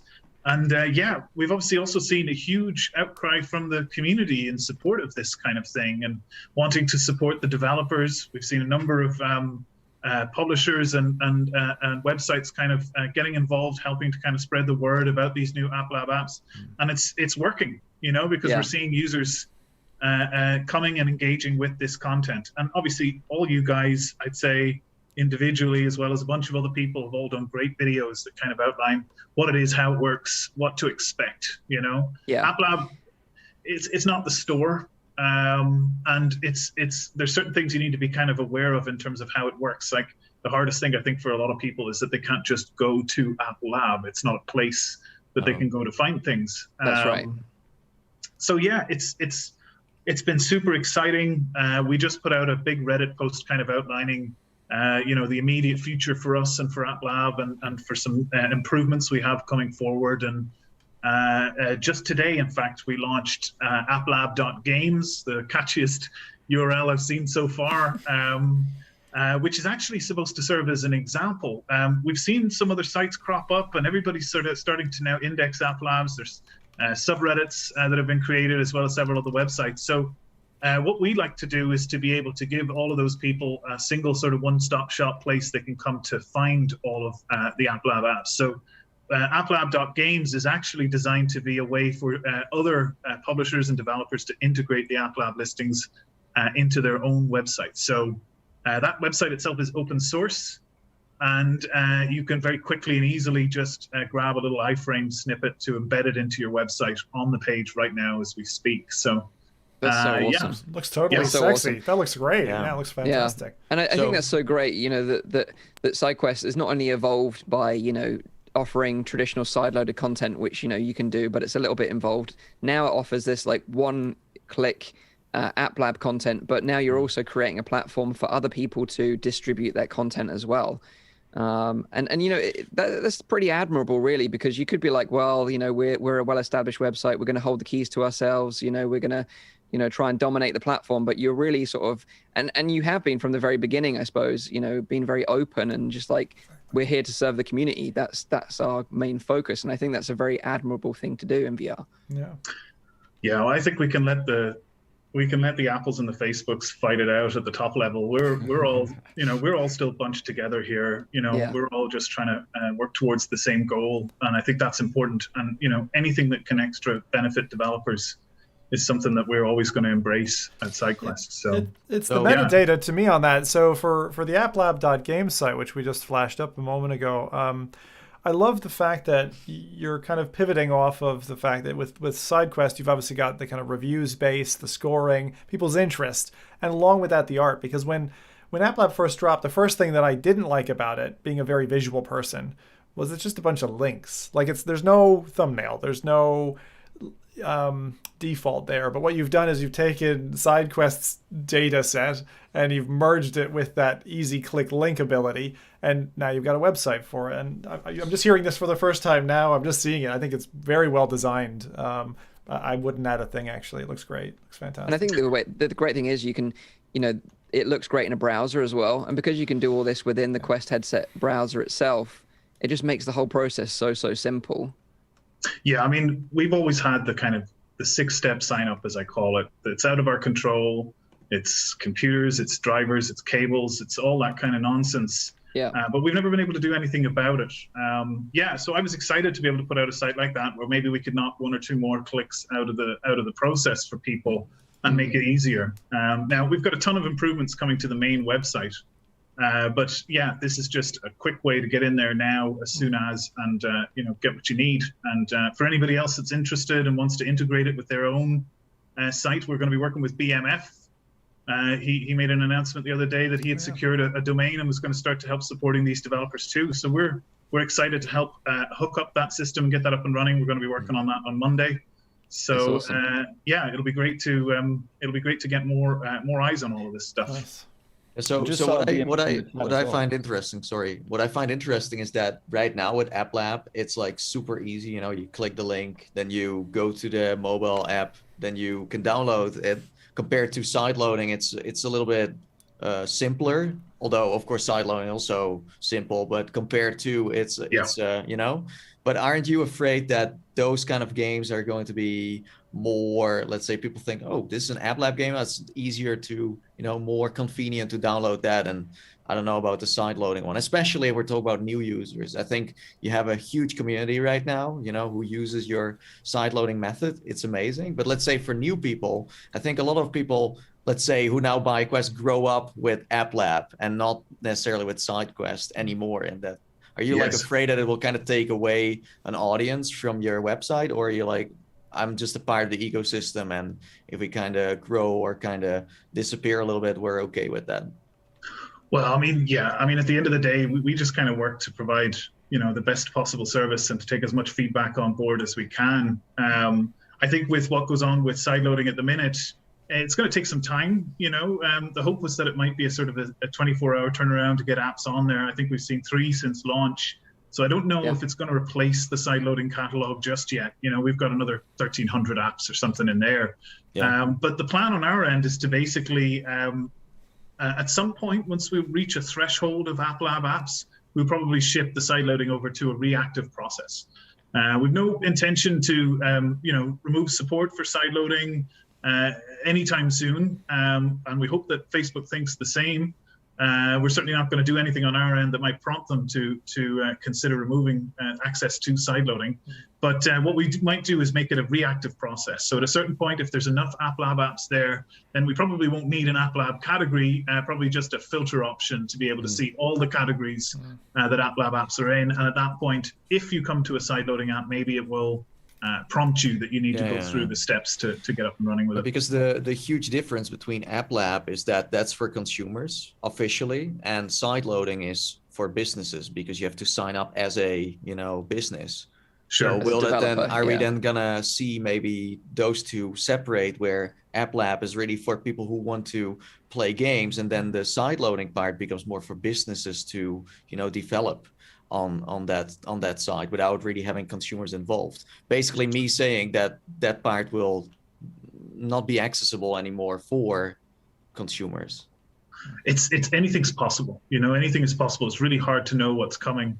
I think the best thing we can do here is to kind of look at what are the pieces that need to be sort of arranged in order for something like that to happen. What are the barriers that are in the way? And there's a lot of use cases right now for sideloading. There's a lot of people that enjoy virtual desktop, that enjoy all of Dr. Beef's ports, that enjoy just putting Android APKs onto their Quest so that they can play games in VR. Beat Saber modding. It's the elephant in the room. So there's a lot of things there that I think need to be kind of resolved before they could ever look at trying to remove sideloading entirely. Those examples that you give are not ones that you see on App Lab. The amazing Doom VR thing. I don't know how they would legalize that on the official store. That would be something that is almost like emulator level, where Nintendo is also not getting involved with that, but you could still play them. So I'm curious if is there still a place for that with App Lab now being in place. I think it's going to be a really interesting couple of weeks as we start to see what happens with some of these submissions to App Lab. Now, in some of the earliest conversations that I had with Chris Pruitt, one of the first things I brought up was Dr. Beef and where's his place going to be in all of this. We'd like to see if there's a way that we can guarantee him assurances that if we move forward and we work with you guys on App Lab, that he's going to still have a place, because these are the system sellers, these kinds of games, virtual desktop, 100%. Dr. Beef. And they're important. The community needs them. They want them. They, should have them. So it'll be really exciting to see over the next couple of weeks. I know all of these people have dipped a digit, and we'll see where this goes. Yeah, and I think, we should just reiterate some of our concerns that we touched on last week's show, and that was that, obviously to sideload traditionally using Sidequest, you need a developer account, which you need to register, on the Oculus website with. And, we said that they could easily sort of close down that loophole by either charging developers a nominal fee for like a yearly license to develop, apps and games on their platform, or to add additional verification checks for people, that to make sure they are actually developing games and not just consumers like us taking advantage of this loophole. And I think that was our biggest concern. But, I think, having learned that, it's 1.5 million active users using the Sidequest platform, which is an incredible number of people. And if you consider that, how many people must be using Quest at the moment, out there who actually have Quests physically in their houses, it must be a lot of people out there. And I know Rec Room chucked an estimation out there recently, sort of 2 to 3 million Oculus Quests sold over the Christmas sort of holiday period.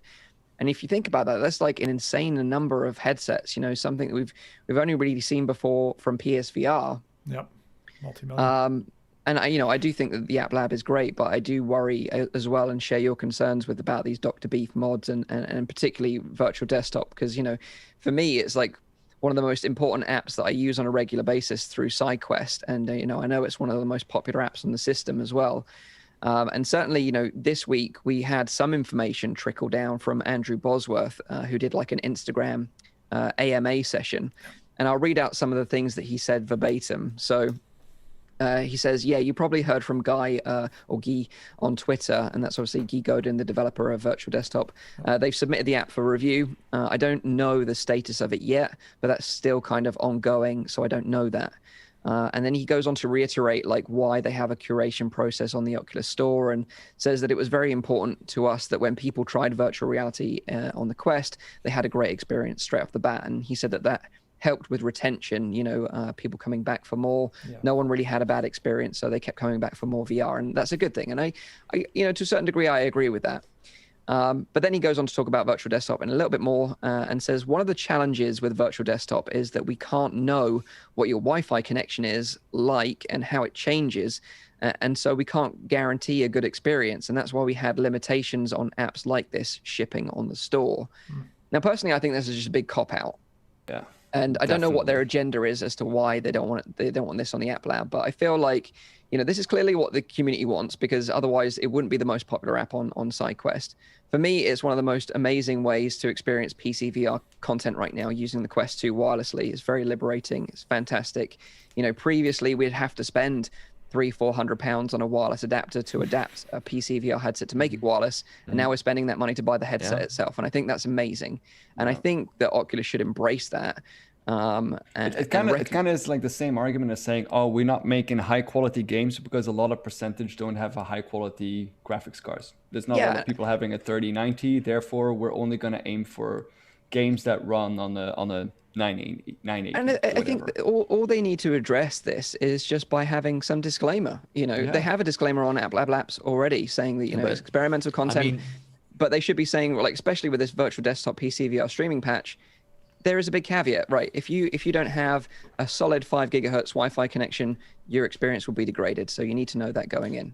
And I think that's why App Lab Games is now there, the App Lab thing where it says it's experimental, like you have to agree to stuff is going to happen. But the thing with virtual desktop is this is not your regular game. This is a feature that they want to make their own feature. They want to be able to be completely in control of it. And that's why this is a whole hole that we're falling into right now, and no one knows what they think. But they're not going to give you a clear answer on why virtual desktop is not going to be allowed. It's because they want to have their own version of that. But I think this is it's a good part. We're in a good time where the focus is on them to make the right decision. I think, us, the community, are sitting here watching because they've created this new system now that makes, it easier for developers. But are they going to make it easier, or are they just going to? Is it just going to be another curated process? Yeah, but the thing is, if you think consumer first, that's not the case. I mean, they have to make a tough decision by saying we do not allow this stuff because we have a different agenda than you guys do. And that's why, with App Lab, I think it's amazing, but I also think indirectly, that's what I think, it's my opinion, but it's an indirect attack on Sidequest itself. Because it's now like, in the end, you now send people to Oculus, their ecosystem. Well, with sideloading, you indirectly send people to the Oculus platform. But in the end, you ended up at Sidequest again. But now it's people just go one direction, and as they just download the app, and then they play on the Oculus platform. Yeah. It's interesting. What do you think, Shane, about this whole virtual desktop saga? And how do you think it's going to pan out?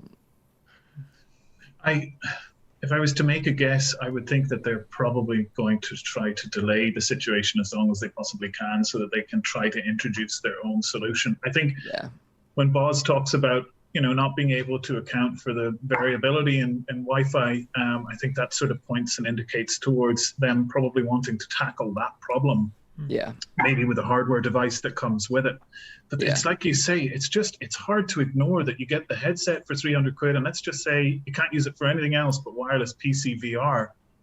Even virtual desktop is cheaper than a USB cable and more functional. I'm not going to run a USB cable to another building, which is where my VR rig is, which is what I use daily to develop with VR, because it's wireless, because my router is here and I've got an Ethernet cable running out. It's perfect. It's really, really perfect. And I would be very disappointed, I think, and a lot of people would probably share that sentiment if it was something that we could no longer access. So I think a lot of people are eager to see, both consumers and other developers are eager to see how this virtual desktop application process is going to go. And I take Boz's points on board, but it feels like that's what App Lab is for.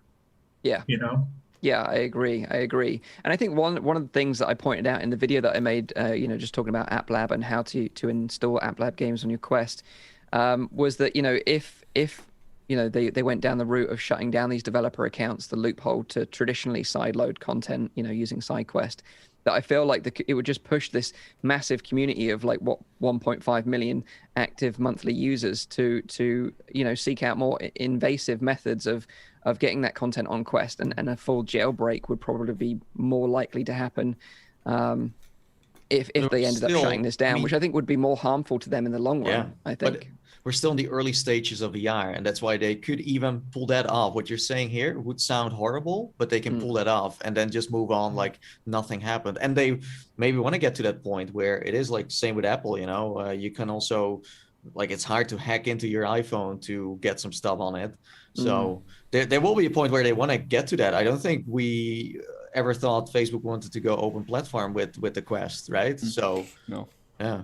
But I think, on a positive note, like I do think the App Lab is a step in the right direction. I think it does take all this friction out, and it ultimately it's good for developers and consumers because it's consumer friendly. It's totally legal. Everything that is happening with App Lab is just, it works for everyone. If you're a developer and you want to get your game out there, you want people to demo it, behind the scenes, even if it's not publicly posted on an aggregator site or anything like that. It's a great way to distribute your keys, right? Yeah, it's just the only thing that we don't know is like the approval system with that. Like, is it exactly the same as getting it onto the official store? So that's why Sidequest is so amazing. There are still tons of those games on there that will never get through that system, that App Lab system, but can be on Sidequest instead. And that's why they should go, exist next to each other. Yeah, I always think the way I kind of see the future in my mind is that you'll have traditional sideloading, hopefully it will still remain, and you'll have App Lab, which is just something separate. You'll always have the hardcore dedicated community like us that love, traditional sideloading and will never want to give that up, that have to pry it from our dead cold fingers.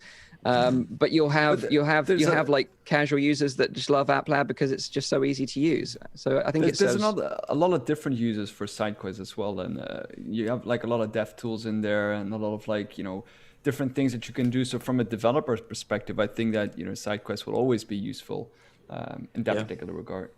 I had a question for Shane about Shane, just in terms of like where you're going. I always think about your like expansion plans in that way, and obviously this is an interesting pivot, but like looking at your site, I think of like, is localization, for example, a problem? There's a lot of words, for example, on the page, and I just wonder, is that part of your plans? Is there something else that you paint for your future, 12, 24 months down the road, things that when this pivot, let's say, settles down and starts to establish itself a bit more, given it was a kind of a surprise to, I think, a lot of devs out there, and they might now be targeting this.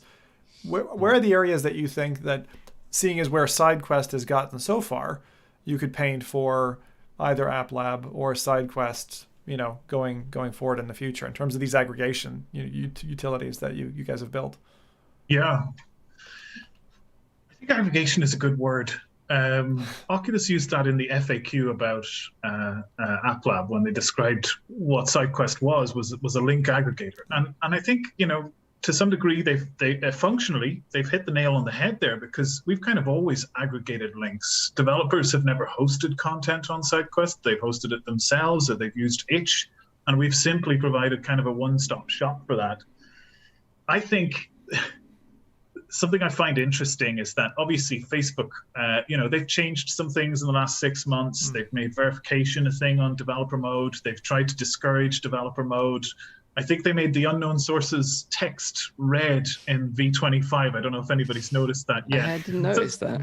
There's a couple of little things that they do, but then at the same time, we went from 300,000 to 1.5 million users in the last 4 months. So we've had more growth in the last 4 months than with all of those things happening, which just shows that there's still clearly an appetite for this kind of stuff. I think as far as Sidequest is concerned, our main focus right now is managing the growth of our community and trying to find out ways to offer as much value to that growing community as we possibly can. Last year, we secured a reasonable pre-seed round, which was really just for us to get some smart people around the table, be able to get a lot of resources and legitimize what we were doing. We kind of had grown up from that jailbreak mentality that we kind of started out with, and now we're providing a great service for developers. And yeah, as far as we're concerned right now, we sort of describe ourselves as pre-revenue.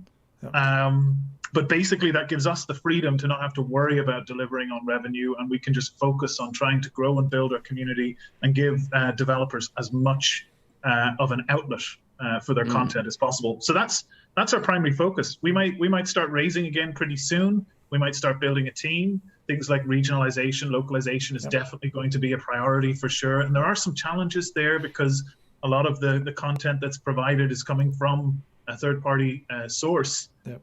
But yeah, we're conscious to the fact that we have that traditional spread of about 50% of our usage is in the US, another 30% spread across Europe, and the rest across Asia. So yeah, we're super excited to be able to expand on that and to be able to provide a proper team and a proper, we're still very much in the startup mentality right now, and it's been great to develop that over the last 6 months, and we're super excited for this next phase and what can happen.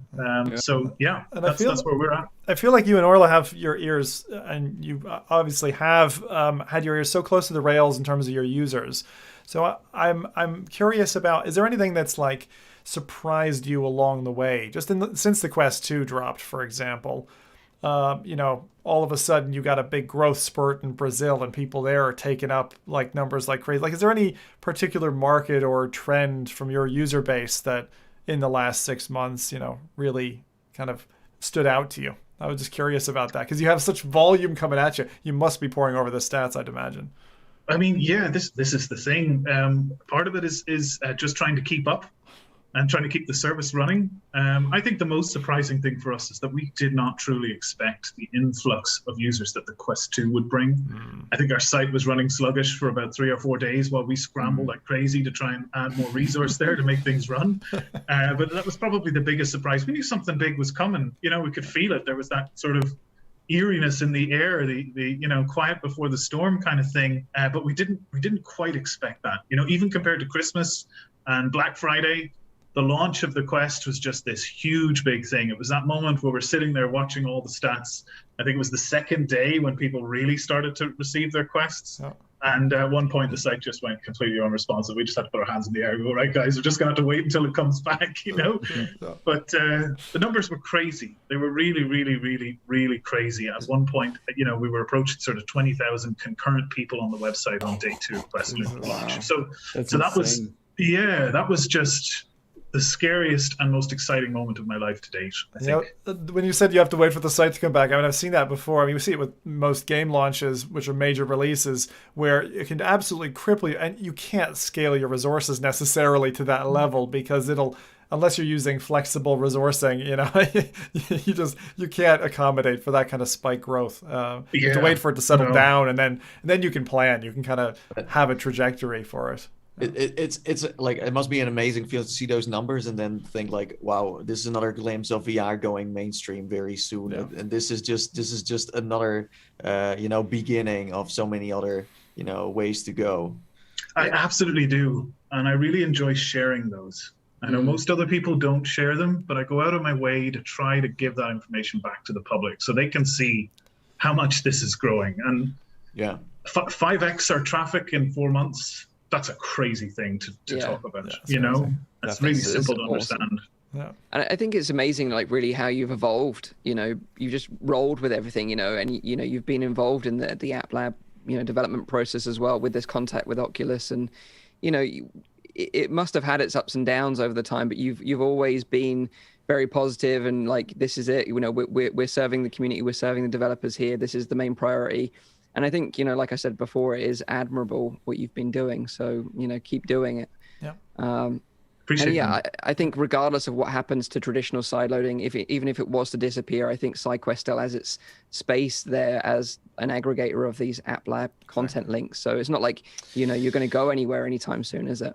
No, I think like Sidequest to a lot of people is also like part of the VR culture. It's like almost heritage in its own way. It's like we all remember, for example, like Oculus Share, and I think that's the same with Sidequest. So even if it would disappear, like, you started a new trend, you started things that no one else did before. You jumped into a gap that I remember us talking on the podcast about. There is no Oculus Share, there is no place where developers can really have their creative outlet. And I think a lot of people will just, salute you for that, no matter what.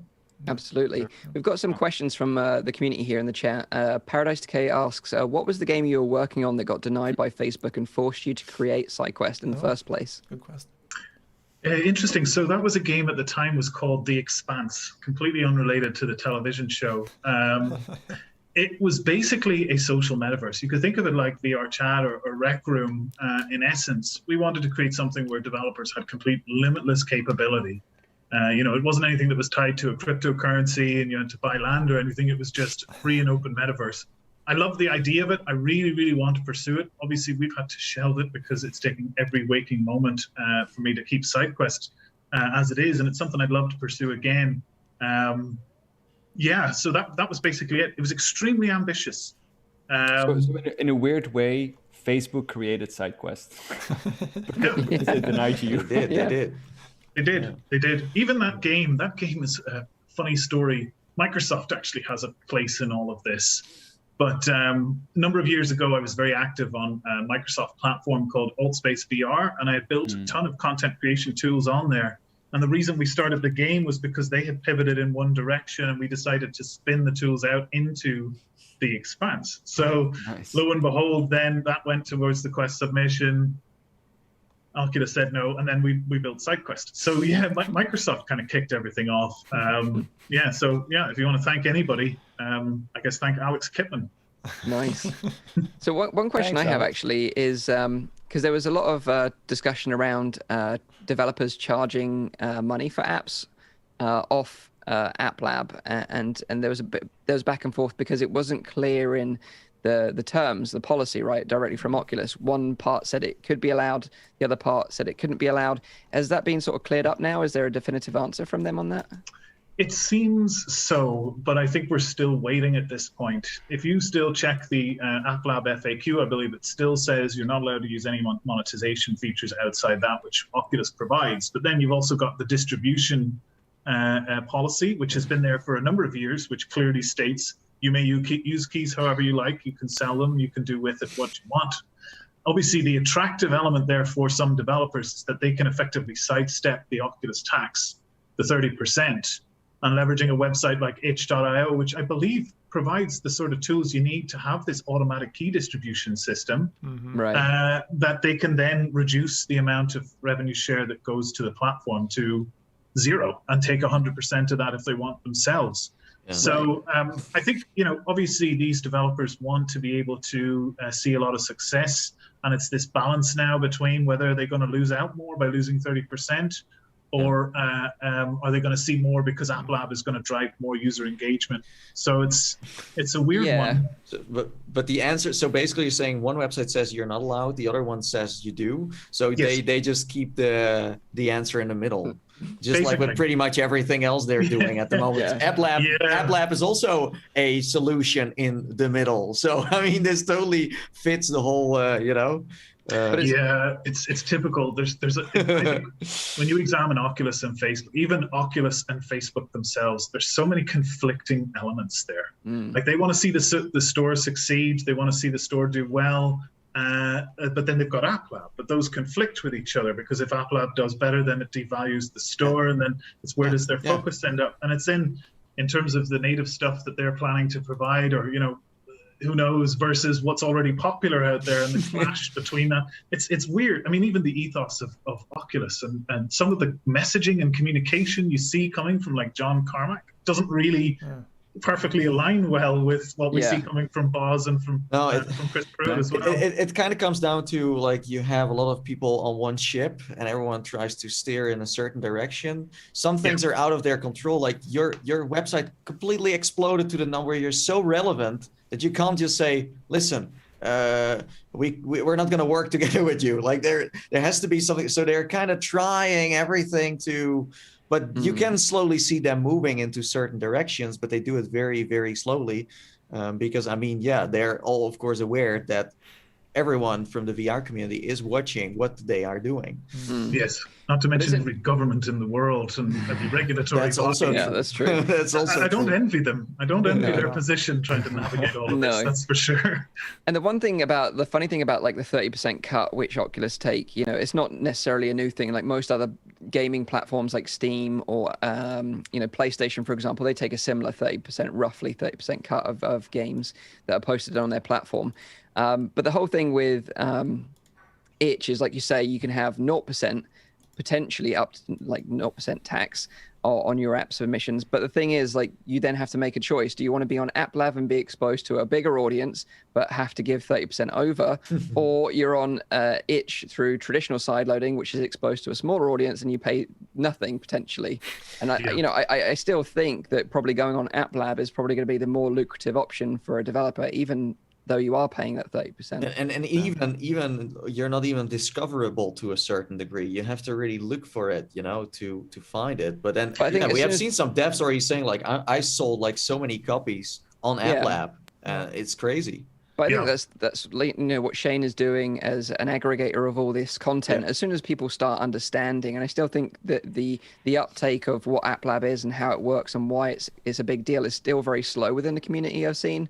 But I think once people understand that, App Lab is a big deal, then these aggregation sites are going to start blowing up. Like, all it needs is Pavlov or something like that to explode the system, basically. You're saying it advertises itself, because Oculus is not going to advertise this system. They just it's made to be kind of hidden away. So, it just needs that killer game on there. A bit like with Sidequest, when it had like virtual desktop in the beginning, like it was a big draw for everyone to come to Sidequest, and then they find all this other content. It's the same with App Lab. It just needs a killer App Lab basically to get it out there. That's a great question for everybody here. So for chat, and I'm curious, everyone but Shane, because he built the bloody thing.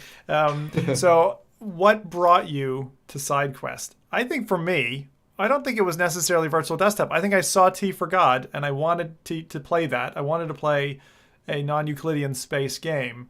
And it drove me. I was like, I'll spend the 30 minutes. I'll spend the 30 minutes setting up and getting this working. And then once you got it working, it's a cornucopia. But for you guys, what brought you there? Was it VD or was it something else? For me, I mean, like the main reason why I use Sidequest is still virtual desktop. That's the main reason. But the thing that originally, because that I was probably the last one to actually try it out because I didn't want to go through the process of like clicking develop or whatever. But I talked about it the last time that Shane was here. It was Pavlov. Pavlov was the one that actually drove me into it. Shaq. Yeah, good old Shaq. That's amazing. Yeah. Yeah, virtual desktop all day long for me. That was the biggest draw. Still is. For me, it was virtual desktop and, of course, the Beat Saber mods. Yeah. A lot of people got brought in at the early days of Sidequest because of Beat Saber. Dave the Psycho in chat says for him it was File Manager. Oh, File Manager. Oh, right, the File Manager, because the system is easier. You can and there was that trick YouTubers were using as well to drag multiple files off of the system and stuff. That's right. Yeah, it's got some additional benefits. Yeah. I was talking about this earlier. You remember back in the early days when the Quest had just launched and Beat Saber was a launch title, and it was like within 30 days they came out and said custom songs, they're coming to Beat Saber. Yeah. And it's interesting because the File Manager, there's two choices with Quest, and there was only one choice until we added the File Manager, but you use something called MTP, the Media Transfer Protocol. Has a ton of problems. Like you can't copy files off unless you copy 2 at a time, or if you delete a folder, it doesn't delete, or there's a bunch of issues with it that made it really cumbersome to use. So we developed one based on ADB, essentially to solve a lot of these problems. And I can imagine that possibly could be part of the reason why we don't see custom songs on Quest, is because right now the only way to deliver them effectively involves having to use sideloading rather than just plug it in like a USB memory stick and copy some files over. So I think it's interesting, the File Manager. That's an important piece for a lot of people to be able to get files easily on and off the headset, because the standard way is broken in a lot of ways. Yeah. A lot of people are talking about T for God, Hyperdash, Cosmic Flow, DaySim, some other apps. A few that winking really faces. Enjoyed. Yeah. We know. So to round up the session with Shane, maybe you could share again. You mentioned it last time, didn't you? Yeah, of course. I have to. It was SLR. one of the only... We said it. SLR. We said it. So maybe, Shane, you can share the details for your giveaway again. Like you're giving away some hoodies, SideQuest branded hoodies, and also Quest 2, right? Yeah, so I mean, giveaways are pretty much all we've got going on at the minute. We've got this we've set up this kind of this great deal or this great sort of initiative with a lot of the developers on SideQuest to try and secure a regular supply of keys for games, and we're going to commit a regular amount to be able to keep this stuff going. But I think since Christmas, we have spent $15,000 on prizes and stuff for giveaways. We've given away so far 8 Oculus Quests in that time, and hundreds and hundreds of game keys, loads of hoodies, t-shirts, swag, Rebuff Reality, VR Power, VR cover, all that kind of stuff. So non-stop on SideQuest, on the website and on our Discord, you'll see giveaways going on all the time. But right now, today, to celebrate this F.Reality podcast, we have a Quest giveaway, which has just started. You can find it in both the Discord and on the website. And we're giving away 5 of these sweet hoodies. These things are immaculate. We went through 5 different suppliers to get really top quality. These are full cover print, really, like, they've got this inside kind of really cozy. Oh, it's so warm. Nice. I'm gonna.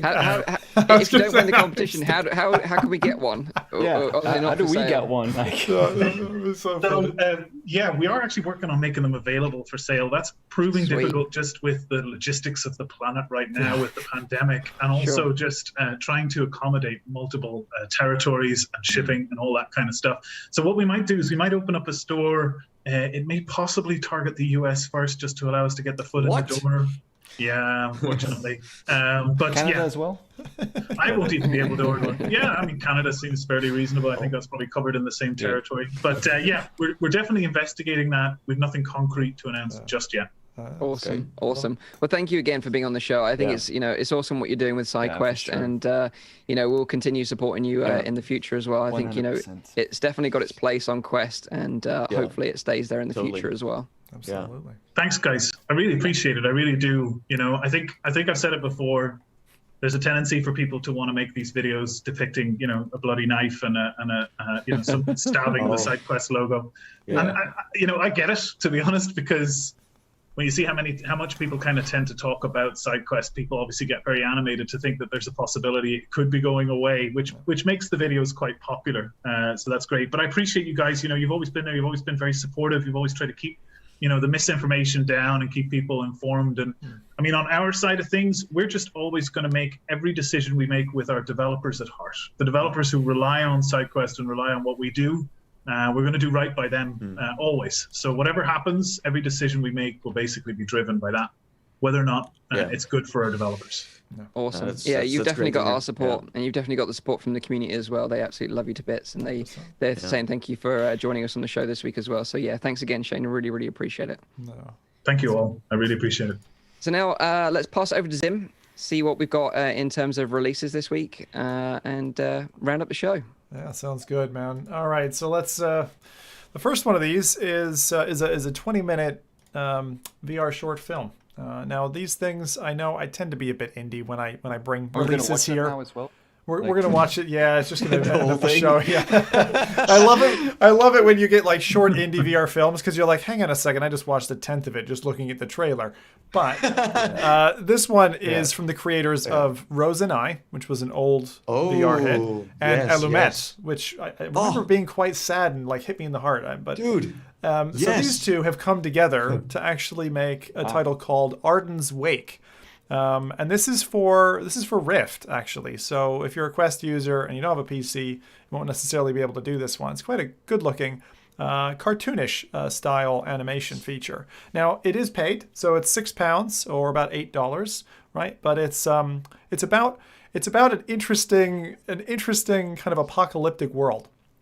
The sea levels have risen, and a young woman and her father live in a lighthouse perched atop the ocean's surface. When he goes missing, she must descend deep into the post-apocalyptic waters, previously forbidden to her, embarking on a thrilling journey of family history and self-discovery.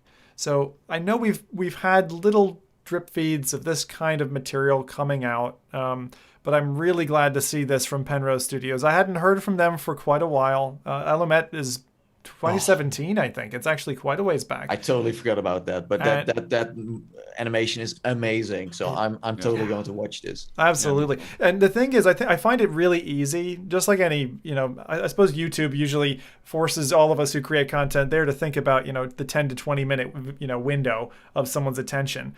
And I love this kind of stuff. I love this kind of short, immaculately created, storytelling. I think it's gorgeous. It looks really pretty. I'm definitely going to check it out as well. Haven't had it yet. Dropped on the 11th of February. Check it out on the Rift platform. So there you go. That's the first one. Nice. Getting Bioshock vibes from that. Yeah, a little bit Bioshock. Yeah. The second one, now I've kind of cut down from saying 3 things to 2. So the second one we already talked a little bit about in the releases, which is good. Cut some time off this podcast, save you time. And if you're doing a jog or something while you're listening to us, then you won't have too much more to go.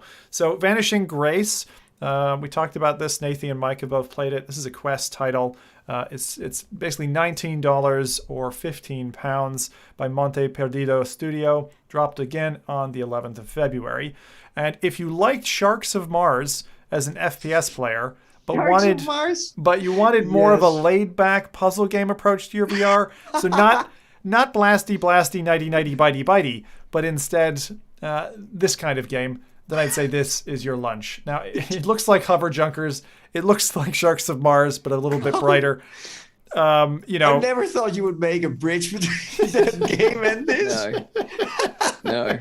It's amazing. I love it. Yeah, go on. And so this, I would just say that Oculus Home reviewers so far have remarked on the gorgeous Quest 2 visuals, the core emotional experience, but do lament that it's a bit short for the money. We've talked about it earlier. This is Vanishing Grace. I won't go on any further. He's able to make something that is a niche as a puzzle game into another niche by saying, hey, are you that one person who played Sharks from Mars? Then you're going to love the art style and go play this. It's an art style. It's an art form, Well, it's art on itself to compare those two together. I love. If you haven't played Sharks of Mars, it's fucking hilarious. It's great.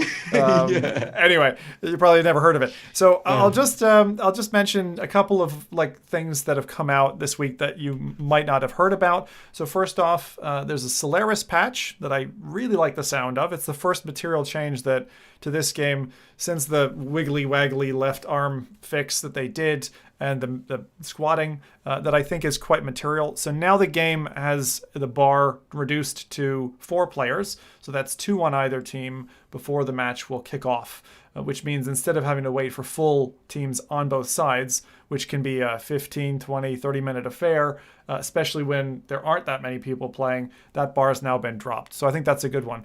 Also, the warm-up lobby is no longer static. You're not sitting there just looking at each other's asses. You can actually wander around and shoot each other, which is great. So finally, we've got an interactive lobby and a lower bar to entry, which is fantastic for people who like Solaris.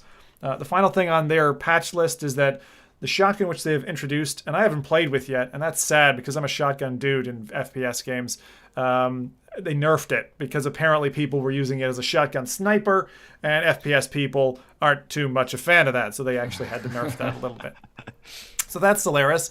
Then we've got a Medal of Honor patch that Nathan noticed, which is great because I've having played through the single player, I've totally taken my eyes off the game. Yeah, as I thought, you're the biggest fan of this game. I had to just send you the update. Yeah, I'm a huge fan. And the thing is, it's really tough to keep an eye on their releases. To even find the patch notes was not easy. Anyway, I'll cover off the basics. So if you were going to play this, say you just bought it in the Steam sale, and you're the kind of person, because there's plenty of console gamers out there who like to skip the narrative and just play, especially if you're into shooters, now you can. So you hold down both triggers and you can skip any of the narratives in the story. So a lot of people who, especially if you're going to replay the game and you've already heard it, you don't want to be force-fed the game again. Once you've looked into the eyes of the Vino brothers, then, that's what you said. Then you've seen death. I will replay the game only for that moment. Talking about Meta Labs, those guys could definitely use an overhaul with Meta Labs. That facial technology, I don't know, man. Those guys are perfect. If you put those guys in high def, I would be frightened to look. How would they look? Oh god. So Medal of Honor has a few other things. If you're a seated gamer and you like that, then now you've got a crouch feature for seated, and the HP Reverb G2. So G2 owners are now formally supported by Medal of Honor above and beyond. So if you've got a G2 and you want to go, shoot some Nazis, there you go. So that means mixed reality in general, I guess. So also other. like G2 Odyssey and all those. They named the G2 specifically, actually, with this. So I don't know if they're certifying anybody else, but they specifically targeted it at G2. And the final thing I'll mention, which is the thing I said about Rowdy earlier, not about Rowdy. Sorry, Rowdy. I swear I didn't call you a monkey or anything. There's a game, monkey game. If you're into this Godzilla, fucking King Kong stuff, then my God, you're the plague of the planet. But anyway, Gorilla Tag is a freebie on Steam. So Gorilla Tag is available now. It dropped on the 12th of February. And you can run, jump, and climb using only your hands with these crazy little half-assed gorilla models in a very vertical jungle level. Brilliant. You play multiplayer? Play this. This looks insane. We need to play this. We need to play this. Okay, I'll put a match together. We're gonna do this. Reality. Okay. Listen. F.Reality attack kind of thing that you see on YouTube quite often, right? Yes, and the thing is, there's a couple of modes. So there's not just the normal bit, there's also an infection mode, which I think is great during COVID. Infection mode. Yeah, so you can see this kind of like lava covering. Age, that's really what we want to play. Exactly. We can't play outside. Let's play in our VR headsets and infect each other. Hey, so just to leave with the tagline here of Gorilla Tag on Steam, I'm going to say, reject humanity, embrace your inner ape.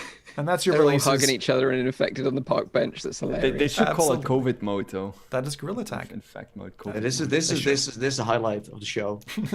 So that's Gorilla Tag. Sorry, Shane. That's enough monkeying around. Sidequest, but this is No. just No, it's great. I agree. You see him there taking all the offense, He's one of these monkey conservationists, I think. That's Shane, you can tell. That's why he's wearing the hat, It's all about the monkeys. So that was us for the releases. Just a quick recap. Arden's Wake, Vanishing Grace, Solaris and Medal of Honor patches, and don't forget to play Gorilla Tag with your mates. All right. It's free. It's free on Steam. It's free to play. Go have fun. So just a quick recap. It's a weekly VR, AR, and MR talk show, live streamed every Saturday on YouTube and Twitch. The show goes live at 7 p.m. in Europe, 6 p.m. in the UK, and 12 midday in Central US. You can also check out the audio version, which is available on iTunes, SoundCloud, and on Spotify. If you've enjoyed the live stream, hit us a like. We'd really appreciate it. And subscribe to our channel for all our future VR podcasts. Thanks to Val, the Virtual Athletics League, for sponsoring the show. And thanks to Shane and Orla for joining us on the show as well. And all the great work that they're doing over on Sidequest. We really, really appreciate it. Thank you to all our listeners and viewers as well. We love you all. And we'll be back on next week's show for some more VR news. But until then, take care and bye-bye for now. See you later. See ya. Bye-bye. Bye.